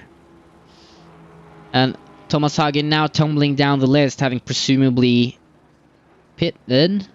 No, he's tumbling up the list. Now in 6th after staying out with Russo, Fengler, and Mooney, and Korea and Jardine all pitting, which now gives Chmielewski the lead in this race. He is in quite a bit of traffic right now, but the other cars are getting blue flagged and are obligated to let him pass at the earliest convenience. Mooney now out of the pits in 9th position. But he's actually no longer the leading car out of the ones who have pitted. So it seems like Tony Herzeg hit that pit window very, very well. He has now gotten past Cole Mooney. So out of the cars who have pitted, Tony Herzeg is now in the lead. Oh, but he does lose the car right there, getting back in control. But obstructing Becker a little bit, obviously not on purpose. But Becker could have gotten that pass quite easily if he had been luckier with his car placement. But having gotten the better exit speed, he is now ahead going into the sharp left-hander. But Herzeg outbrakes him a little bit and gets that inside line. Is also able to avoid going too wide on his exit.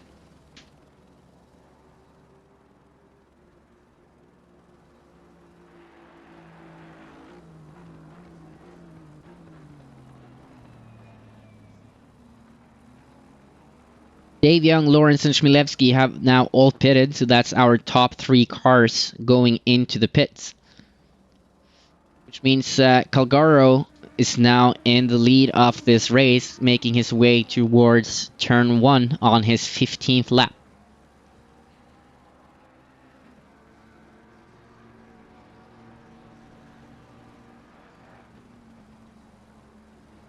And another yellow for Herzeg, who has spun on close to the pit exit, and he chooses to take this opportunity to go into the pits.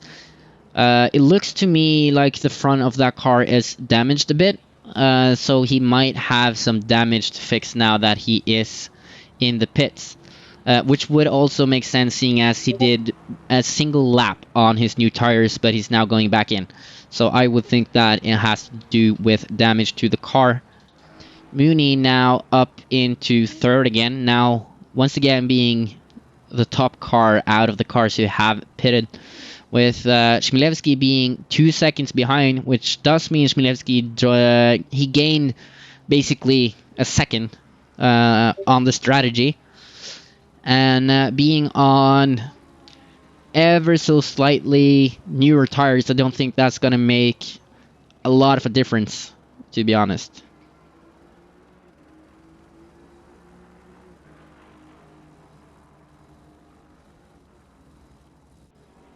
Spengler now down in overall 9th. He is now behind Dave Young. So he has a 3-second gap. He has to close to be able to fight Dave for that championship lead. Whoever finishes first out of these two this race is likely to lead the championship, as long as they can score a decent amount of points. But they do also have to pay some attention to Ike Sky, who is currently 5 points behind them. But as of now, it doesn't look like this has been a very good race for Sky, who is down in overall 24th. Now making up a few positions as Kuchak went into pit.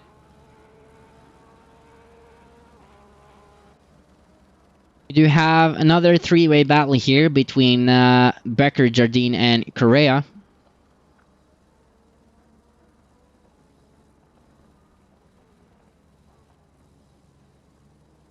With Correa being right on his tail during that corner. Now making their way down onto the straight, looking to me pretty evenly spaced still.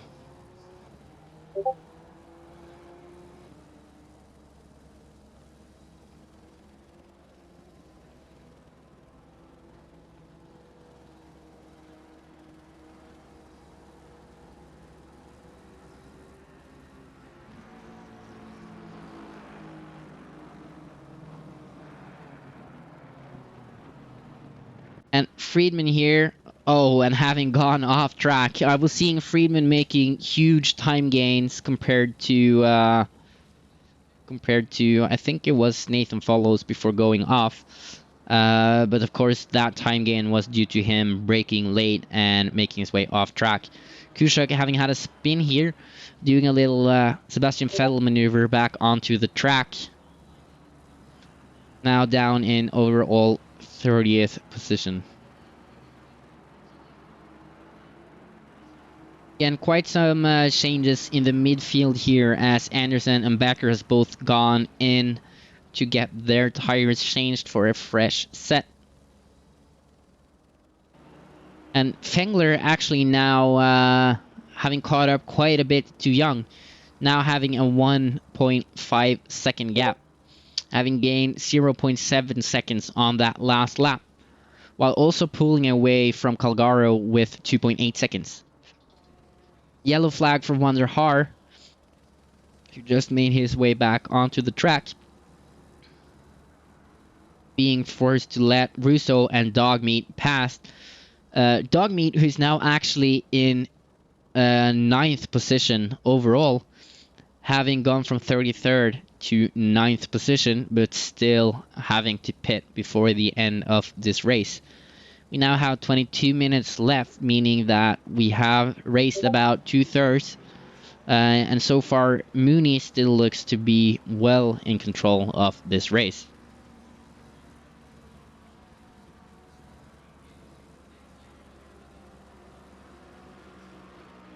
Nathan follows, having just made his way past Herseg, who's back on track, but now in 17th position.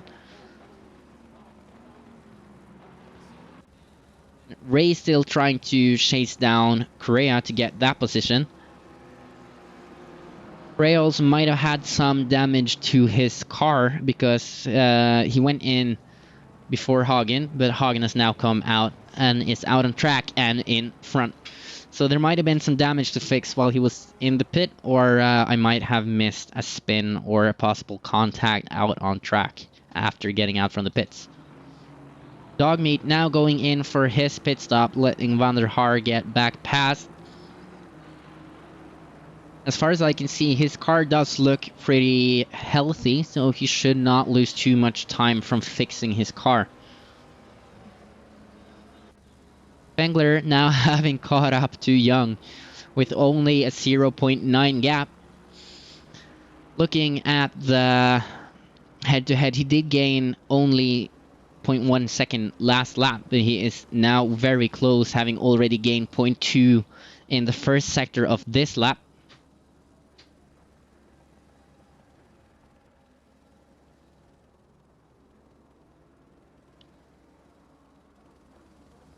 Other car in a bit of trouble there. I wonder if it might have been poorly judging when to let them pass for the blue flag.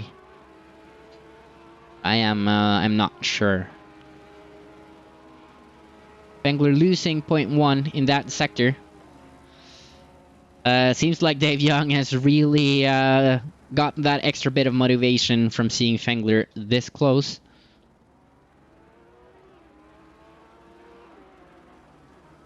Looking at Dave Young's lap times, he has just been in for a pit stop, which leads to a very long lap time.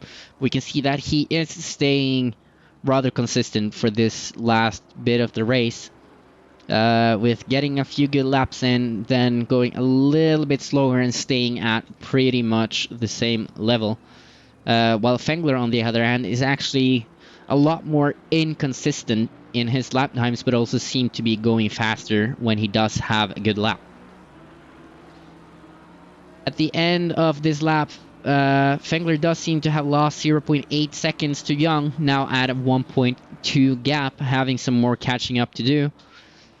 While Oaks, on the other hand, has gained a lot of time on Calgaro in front and is now at a 0.4 second gap, making their way to turn 1, still being a little bit too far back to make an attempt. It did look like Calgaro might have lost the rear of his car ever so slightly right there. Calgaro is on fresher tires, but it's only a difference of 3 laps. So again, I don't think that should be making a huge difference. But if Calgaro has not gotten the proper temperature just yet after 2 laps, that might give Oaks a temporary advantage.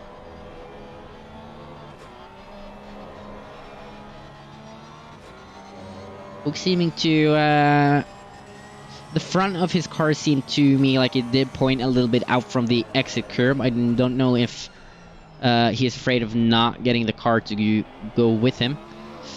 Gaining a lot of time in that corner, being a lot closer getting out onto the straight.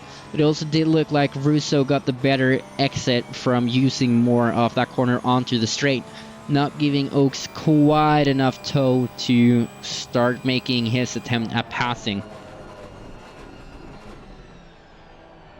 Oaks taking a wider line here as Colgaro closed off the inside a bit, but it did not seem to make a huge difference for that either. They now have a BMW in front, which is going to get blue flagged, and let's see when it's gonna let them pass. Holding Colgaro up a little bit, but it still seems like Colgaro was able to run away a bit in those last few corners. Blue flag being waved right there, which should be for car 28, and the one Oaks just passed. I couldn't read the number right now, or not car 28 because that is Fengler, but position 28. D Richards, car number 71. And just as we said that number, he did let Oaks pass. Now back in turn 1. That did also allow Kashuk to get past Richards, as we just barely saw in turn 1, with Kashuk taking a tighter line getting on that inside.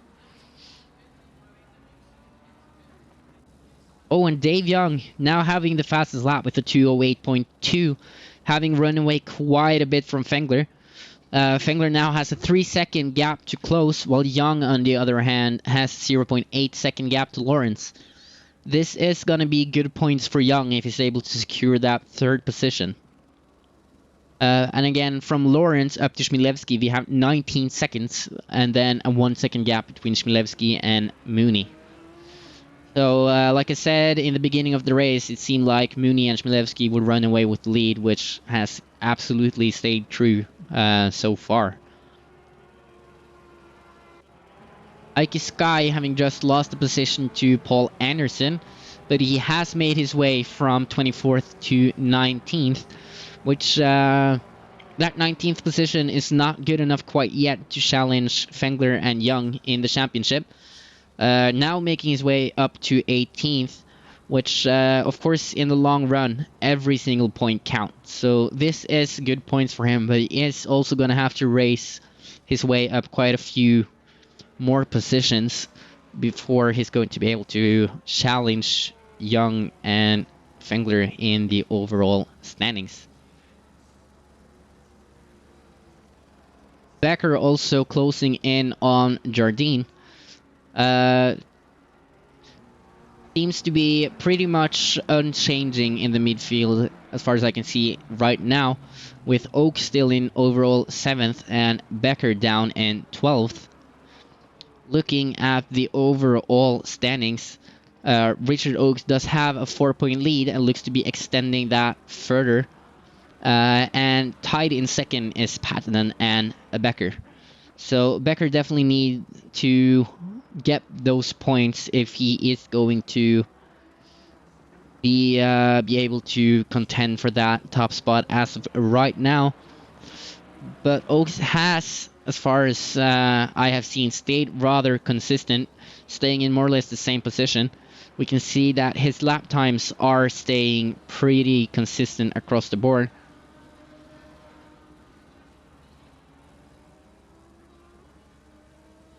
Oak seeming in good control of that car, so I'm assuming he has figured out those sliding issues. There is one lap we can see that is a little higher than the others, including actually one more, the one just before he pitted as well, which could have to do with losing that rear end, which could also have inspired him to make the decision to go into the pits at that point in time. Chmielewski has now caught up to Horsebox with a 0.3 second gap. Both drivers having 6 and 7, no, 6 and 5 laps on their tires, so they should be pretty evenly matched. But Horsebox has lost quite a bit of time for those last few laps there. Actually, looking at the graph, he has been very consistent with his lap times. While if we look at Chmielewski, he has, after pitting, he has turned up his pace quite a bit. Now trying to go on the inside of Kolm. Not able to get past. Kolm staying ahead as they move their way into the SS, which is not an easy place to pass, but it is a position or portion of the track where you can gain quite a bit of time if executed properly.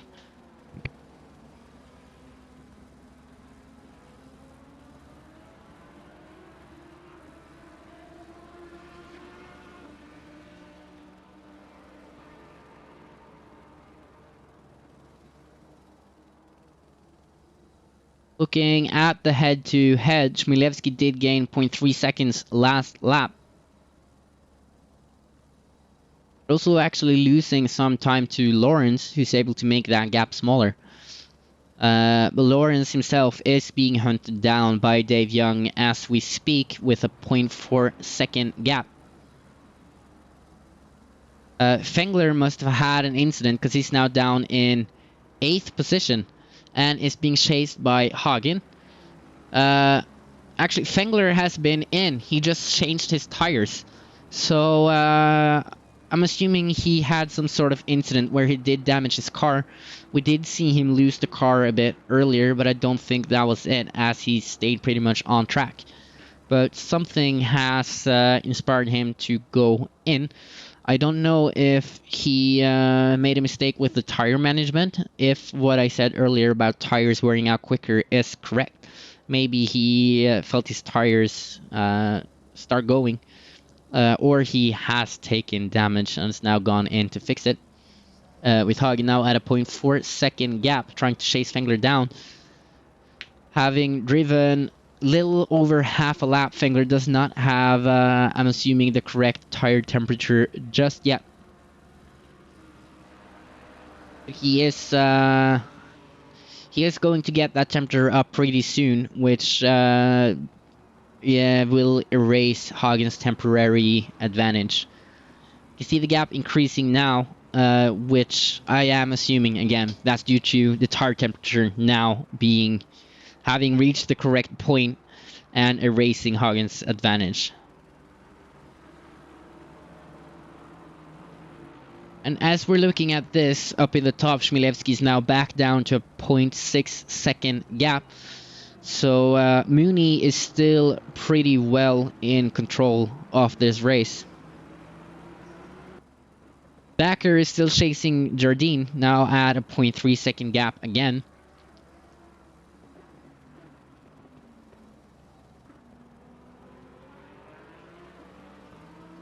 Getting really close there as they go out onto the start-finish straight.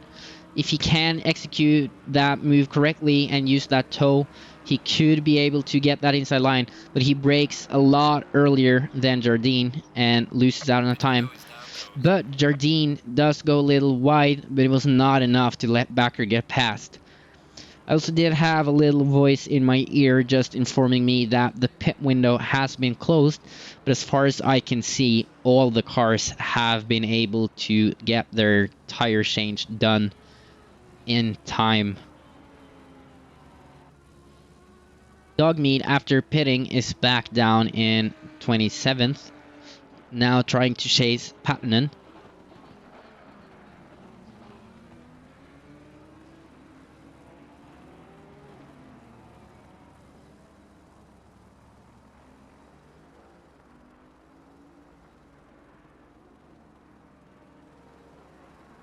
We are also now 32 cars remaining on the server, which means someone had to drop out of the race.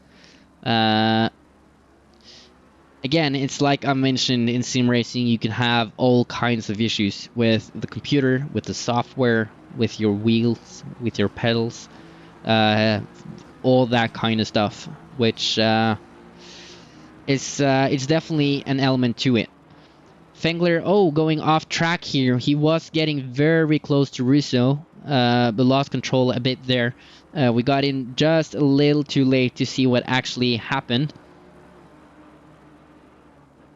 Dave Young being set to be the big winner today in terms of overall standings, but Mooney still holding on to that first position, he might be able to win this race.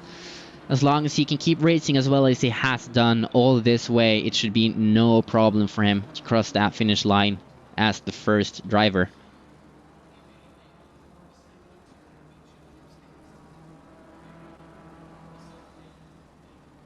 Looking at the overall standings, Colm is down in 8th right now, but he should be able to make some huge gains on this list if he wins this race.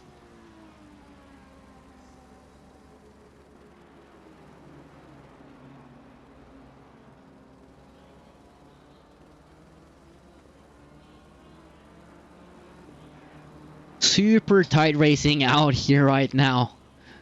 Some absolute beautiful display of digital motor racing.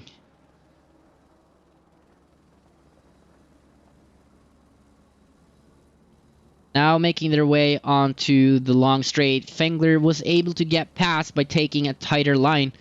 It seemed like Russo did misjudge his braking point a little bit, allowing Hagen to also get a good exit, now being alongside. Is Hagen gonna be able to close that inside line quick enough this time, or is he going to lose out on that position? He did close the line quick enough and forces Russo to go a little wide, allowing Hagen to get the next corner free. Get it free of traffic, one could say. We have 6.5 minutes remaining of the race, but as we saw with the last race, with a lot of contact these last few laps, a lot can happen during the closing stages. As people get desperate for that position they want, you have been fighting someone for a long time, you're running out of time, you are getting more aggressive and more prone to making mistakes, and contact can happen. Dave Young, now past Lawrence, is up in 3rd position overall. He does have an 18-second gap to close off if he wants to get to Chmielewski. But as of now, he is gonna be able to make some pretty good gains on Fengler in the overall standings.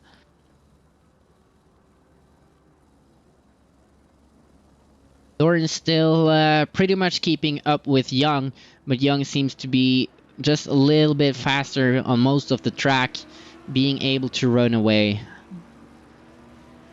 Chmielewski now back down to a 0.4 second gap to Horsebox. These two have been racing each other hard for this race, and I think this race is something they're both gonna be very happy with, regardless of the result. After getting to battle each other for so long, pushing each other to go faster and getting good results. And again, pushing each other to be as good as we can is a lot of what ERA is about. ERA is a place where we're here to learn and to develop. So being able to push each other and help each other get that right motivation to go those extra tenths faster is definitely something both parties are gonna enjoy a lot, regardless of end result.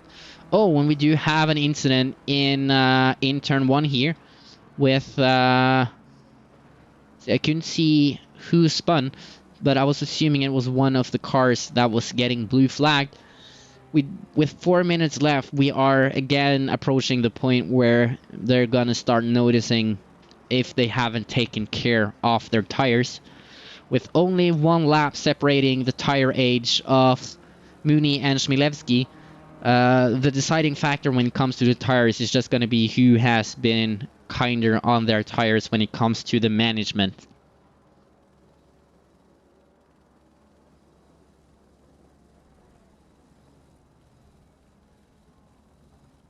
And another yellow, this time for Russo. who spun going out onto the last straight. This is the second longest straight on the track, which means he is losing a lot of time due to his speed not being high enough. As you can see, Jardine was able to pretty much just cruise past. Oh, and we have contact between the two cars, with Russo being looked to me a little aggressive, but he was also might have been far enough ahead to be entitled to racing room. That is something that is up to the stewards to discuss, and not my decision to make, luckily. Oaks here still in overall 6th, now trying to pick a fight with Calgaro. Dogmeat being blue flagged for to let the two cars pass. Tetley has also been forced to let them pass. Another yellow, this time with Ike Sky and Paul Anderson. Paul Anderson still being out on track. Looked to me like his engine might have stalled, leading him to be pretty much parked there. I definitely myself know how stressful it is when your car dies and you keep hitting the wrong buttons for the ignition. Sometimes maybe and causing a lot of confusion there as the other cars get past, but luckily everyone seemed to be able to get through that pretty safely. I would say here that Paul Anderson, or Sparky as his nickname is, proudly presented on the rear wing, I would say he did the right thing. You are supposed to hold your brakes. It is unfortunate that his car stopped out on track, but that's just, it happens sometimes, even when you do follow the rules. So I don't think a penalty is... I don't think that's deserving of a penalty. Milevsky still very close to Horsebox, having just made their way past, I think that's Stancer's car. These two have been so close for so long. Taking a look at their lap times, we can see Chmielewski staying consistent, and the same goes for Mooney. They are at about the more or less the same times. Taking a look at the head-to-head. Oh, and getting very close into that corner right there. Taking a look at the head-to-head, Chmielewski did actually lose some time. Oh, and punting him off track, but being cautious and letting him keep that position. Again, contact happens, but that's good and respectful racing when you don't just immediately jump on that opportunity to take that position. Also, luckily, since all the cars stayed pointing the right way, I think that was no big deal. Chmielewski might have some aero damage on his front, which might do something, but I don't think it's going to be too bad, if I'm being honest. The leader is now on the final lap. Chmielewski has one single lap to try and make that pass happen. We can also see Herczeg just having made his way past Bellis, but Bellis wanting that position back. They also have one lap, and this is where things get heated. Like I mentioned, you're getting stressed. You have only... Oh, and Mooney losing the car a little bit there, but staying in control. Again, driving with a controller.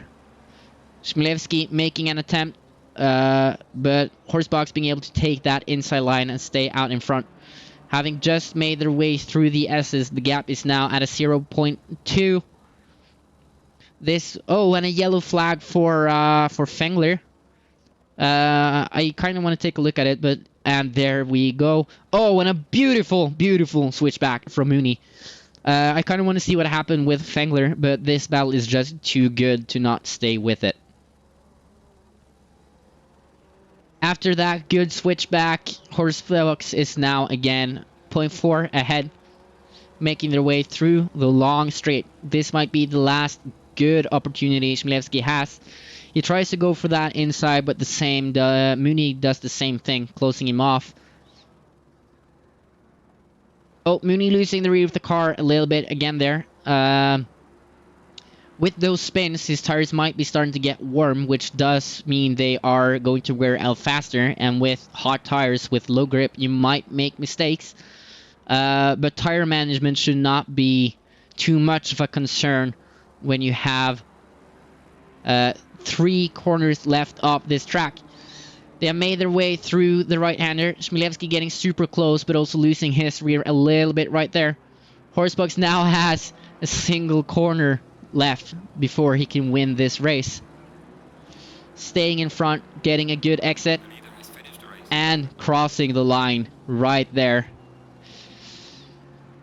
Then we have a 17-second gap down to Young, who is racing pretty much alone for the last part of this race, but scoring some good points. Fengler has fallen down to 11th, which is very, very good news for Young.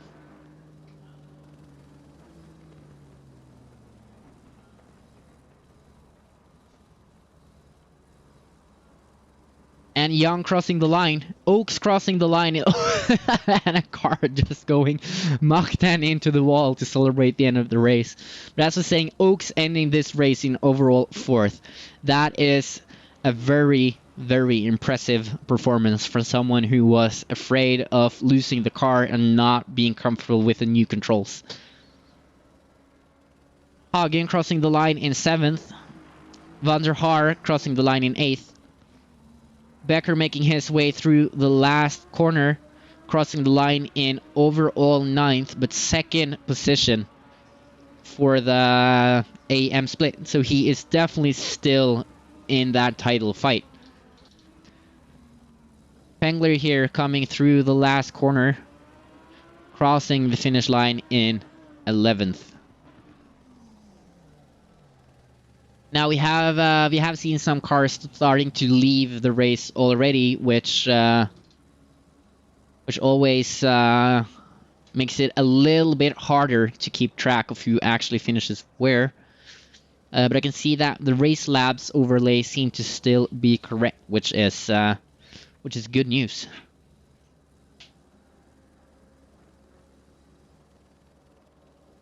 So we're waiting for Herczeg here to cross the finish line, overall 16th position.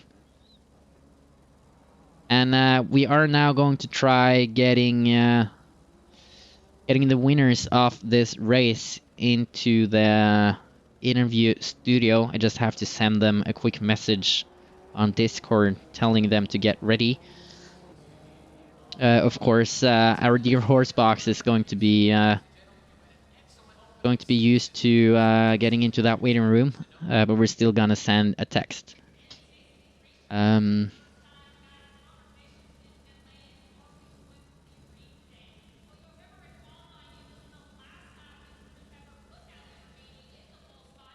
Okay.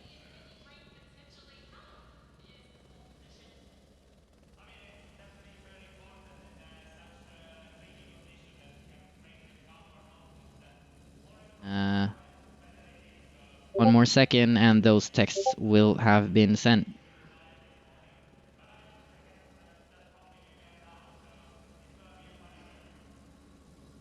And let's see. Getting our little Discord window ready here. An hour is painful. Hey man, congratulations. Thank You did not sound very confident going into that race, but I'd say it ended rather well. Yeah, that was drastically better than I expected. I'm really happy with that. Overall 4th position. That's a beautiful performance right there. Thank you. So, did you feel any more confident in the new handling model throughout the race, or were you just holding on for dear life? I was taking it a lot easier than I was in qualifying and trying to stay within limits, track limits. So I think just dropping the pace down made it feel a lot better than when I was pushing in practice for ages trying to get good qualifying times. So I think that helps a lot, just taking it easier. Yeah, that definitely makes sense.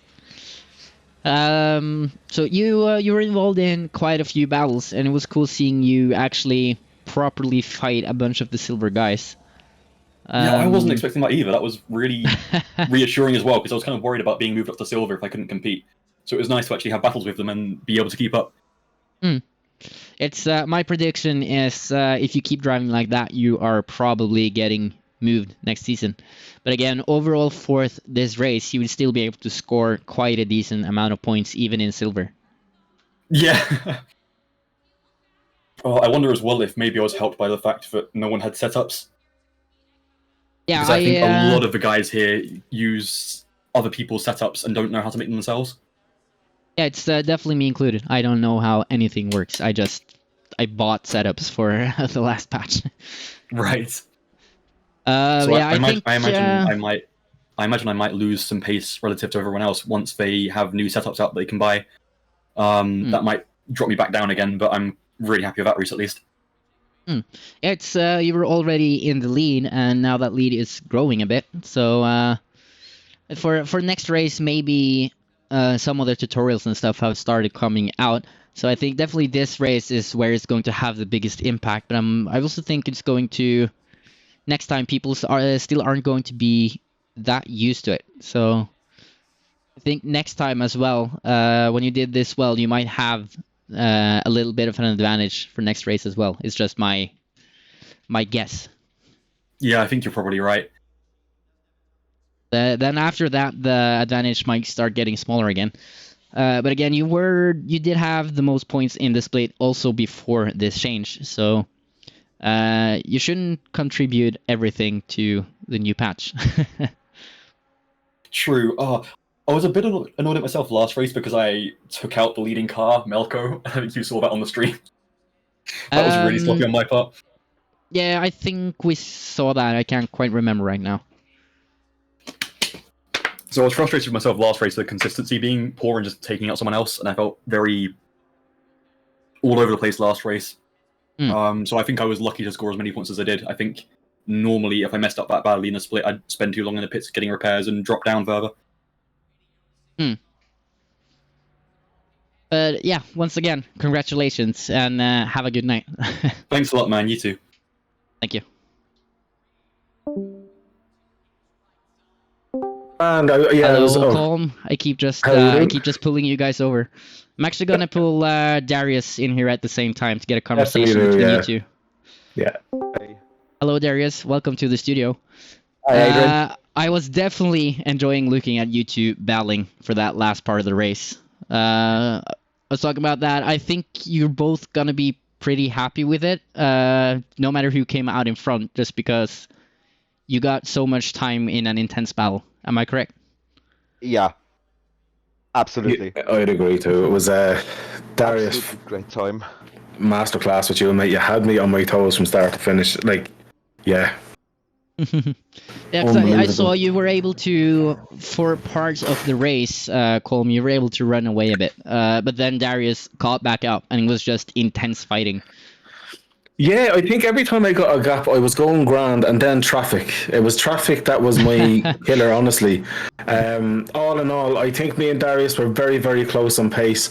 I didn't exactly get my favourite qualifying lap in, but you know, Darius done a great job to get it onto pole, and yeah, like, look, there wasn't much between us really throughout the whole race, and no matter who won this one, it was a great battle regardless. So honestly, yeah, it was good fun. Yeah, absolutely.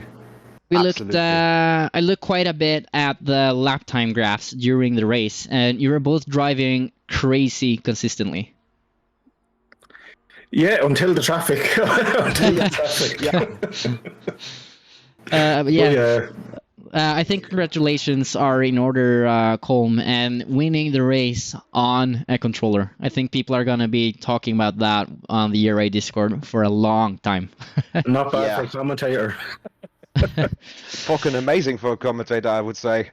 That was good fun. But look, this is the thing. A lot of people were struggling with the 1.9 as well as the track. This is a track that I genuinely like. I wouldn't say it's my favourite track in the world, but it's really engaging. And as I say, I got my track medals for the track 5 minutes before the race on Thursday, and I put 2 hours in today, and it's been enough. But yeah, look, to be honest with you, for most of the back markers as well, I just want to say a big thank you, because in fairness, a lot of them done their best to get out of the way. Unfortunately, with some, when you're catching them in the S's and that, it's a little bit more difficult. But, you know, all in all, it was fair enough there. Unfortunately, Darius hit the back of me once, but fair play to him as well. He didn't try and go for the move afterwards, but that was just got to do with trying to hold the tight line and try and get kind of like, both of our tires were gone at the end. There was nothing we could do. Like, Yeah, same. I locked up into your rear and I was like, yeah, that's not how I wanted to finish. Let him have that. It's only Yeah, fair. I saw that on stream, and I gave you Darius commendations for not taking the position, because theoretically you could have done so. But again, we're here to learn, and we are supposed to all be friends. So I think it's great, respectful racing when something like that happens to actually not take the position. I 100%, I'd agree with that. Sportsmanship, and it's how it should be done. And that goes to show just the level of quality in ERA. Like, yeah, to have someone that's that sweaty and to be able to still do the proper thing, because a lot of people would have went for the move because we were coming on to the last lap as well. So it goes. It just shows that there's good discipline there. So no, look, it was a great result, and I'm really looking to watch back on your stream, Adrian, because honestly as well, I don't think you get said enough. Like, since you jumped in under my wing per se for a little while, you've grown leaps and bounds, and you do a brilliant job with the commentary, and I want you to keep it up and keep it going. And as I say, I'm always here for you if you need it. And honestly, thank you very much for streaming as well. It's not an easy job, and I know it very well. Yeah, thank you so much. It's been a fun learning experience, and this is the first time where I feel like I have been actually properly in control, not along for the ride. So I'm feeling pretty good about this one. Deadly. And I just want to give a shout out as well to Dave Young. He got up, I think, into the top 5 or 6, did he? If I remember He finished third, podium. Oh, wow. Well done, Dave. I'm delighted with him. So get in there, Dave. He was able to gain a lot making his way through that field, which means he is now no longer tied with Christian for the championship lead. Now he has quite a few points on him. Oh, wow. Well, I'm delighted for him. That's brilliant. And Richard Oakes as well, to get the Porsche in P4 was just ridiculously good as well. Yeah, that was definitely a great display of racing. Definitely. And look, Darius, I'm going to have to sweat now for the next one and try race with you again. Yeah, because I don't know about you, Colm, but I'm gonna hit the shower after we're done here. Absolutely. I'm absolutely drenched. I'm going to have a beer, I think. Yeah, that's well deserved. You absolutely deserve that. Yeah, thank you That was guys good so fun. much for the talk. And again, Colm, congratulations. And Thanks very congratulations much. to you, Darius, on the second position. Thanks, Adrian. Have a good night. Cheers. You too.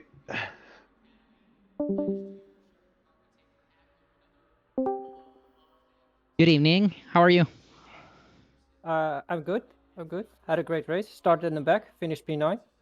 Yeah, congratulations on that. For your split, you were, if I don't remember, or if I remember correctly, you finished second in the AM split. So you're definitely still up there in the points, being able to still contend for the championship lead. Yeah, that was a great race. We didn't see too much of you in the beginning, but once you started climbing and picking fights, we did see you drive quite a bit. Yeah, I messed up quali completely because I did in practice. I did a long run to figure out how long tire life is, and then I did quali on those tires, which completely ruined them. Yeah. Yeah, the tire set thing is, I have messed up on that myself on multiple occasions. But yeah, again, congratulations on the great result. Hopefully next time you can get the tire setup correct before the quali, and then I think you're definitely gonna be able to fight in the top again. Yeah, I managed to claw back basically everyone. Oaks was just he had an insane race. He finished 4th overall, which is crazy. Yeah, I talked to him before the race, and he was feeling he had not a lot of confidence going into this, but he was able to get an absolutely great result. I had a great fight with Jardine, I think that's how you pronounce it, from the silver, because he had a little issue because his tire pressures were too low at pit exit, so he was much slower than me at the beginning when we came out of pit lane. And I was actually starting to get worried, starting to push, trying to pass him because Ray was catching us, and I was worried about. I'd rather have pass him and then I put him as a kind of kind of a meat shield. In front of it. But- He did have some unlucky incidents today with going off track and losing control of the car.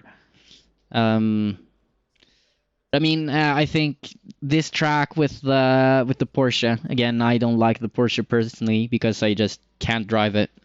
But I think this track is, with how technical it is, you can lose it quite easily, especially if you are on the throttle too aggressively going out of the S's, which I think I saw Liam do at one point. Yeah, that's one thing. I have a background on R Factor 2. When I started out, managing tires there is so important. Like, and when I started out there 6-7 years ago at this point, one of the first thing I actually really tried to learn is how to manage that, and that worked out great today because I was. I don't know if it probably wasn't shown on the stream because there was other stuff happening in front of me, and I was chasing Jardine, and every time on the S's, I just gained so much time on him every time because I just took a slower entry speed and I did managed to not scrub almost any speed at all. So almost so I could keep a straight line, well, almost straight, and not have to wiggle around almost as much. Which also saves the tires a whole lot. And Yeah, that the makes SS is it also, better. I mean, it's a great place to earn quite a bit of time because you're not really gonna be passing anyone there normally, but you can gain a lot of time on them if you do it correctly.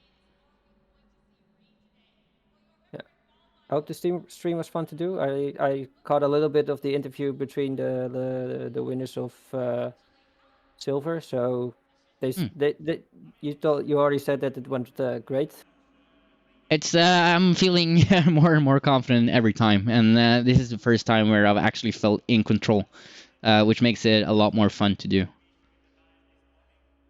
Yeah, I'm probably gonna watch it back later, either tomorrow or maybe Thursday. But Yeah, that's cool. And don't be afraid to give me feedback, even if it's negative, because again, it's a learning experience for me. So I want to learn how to do it as well as I can.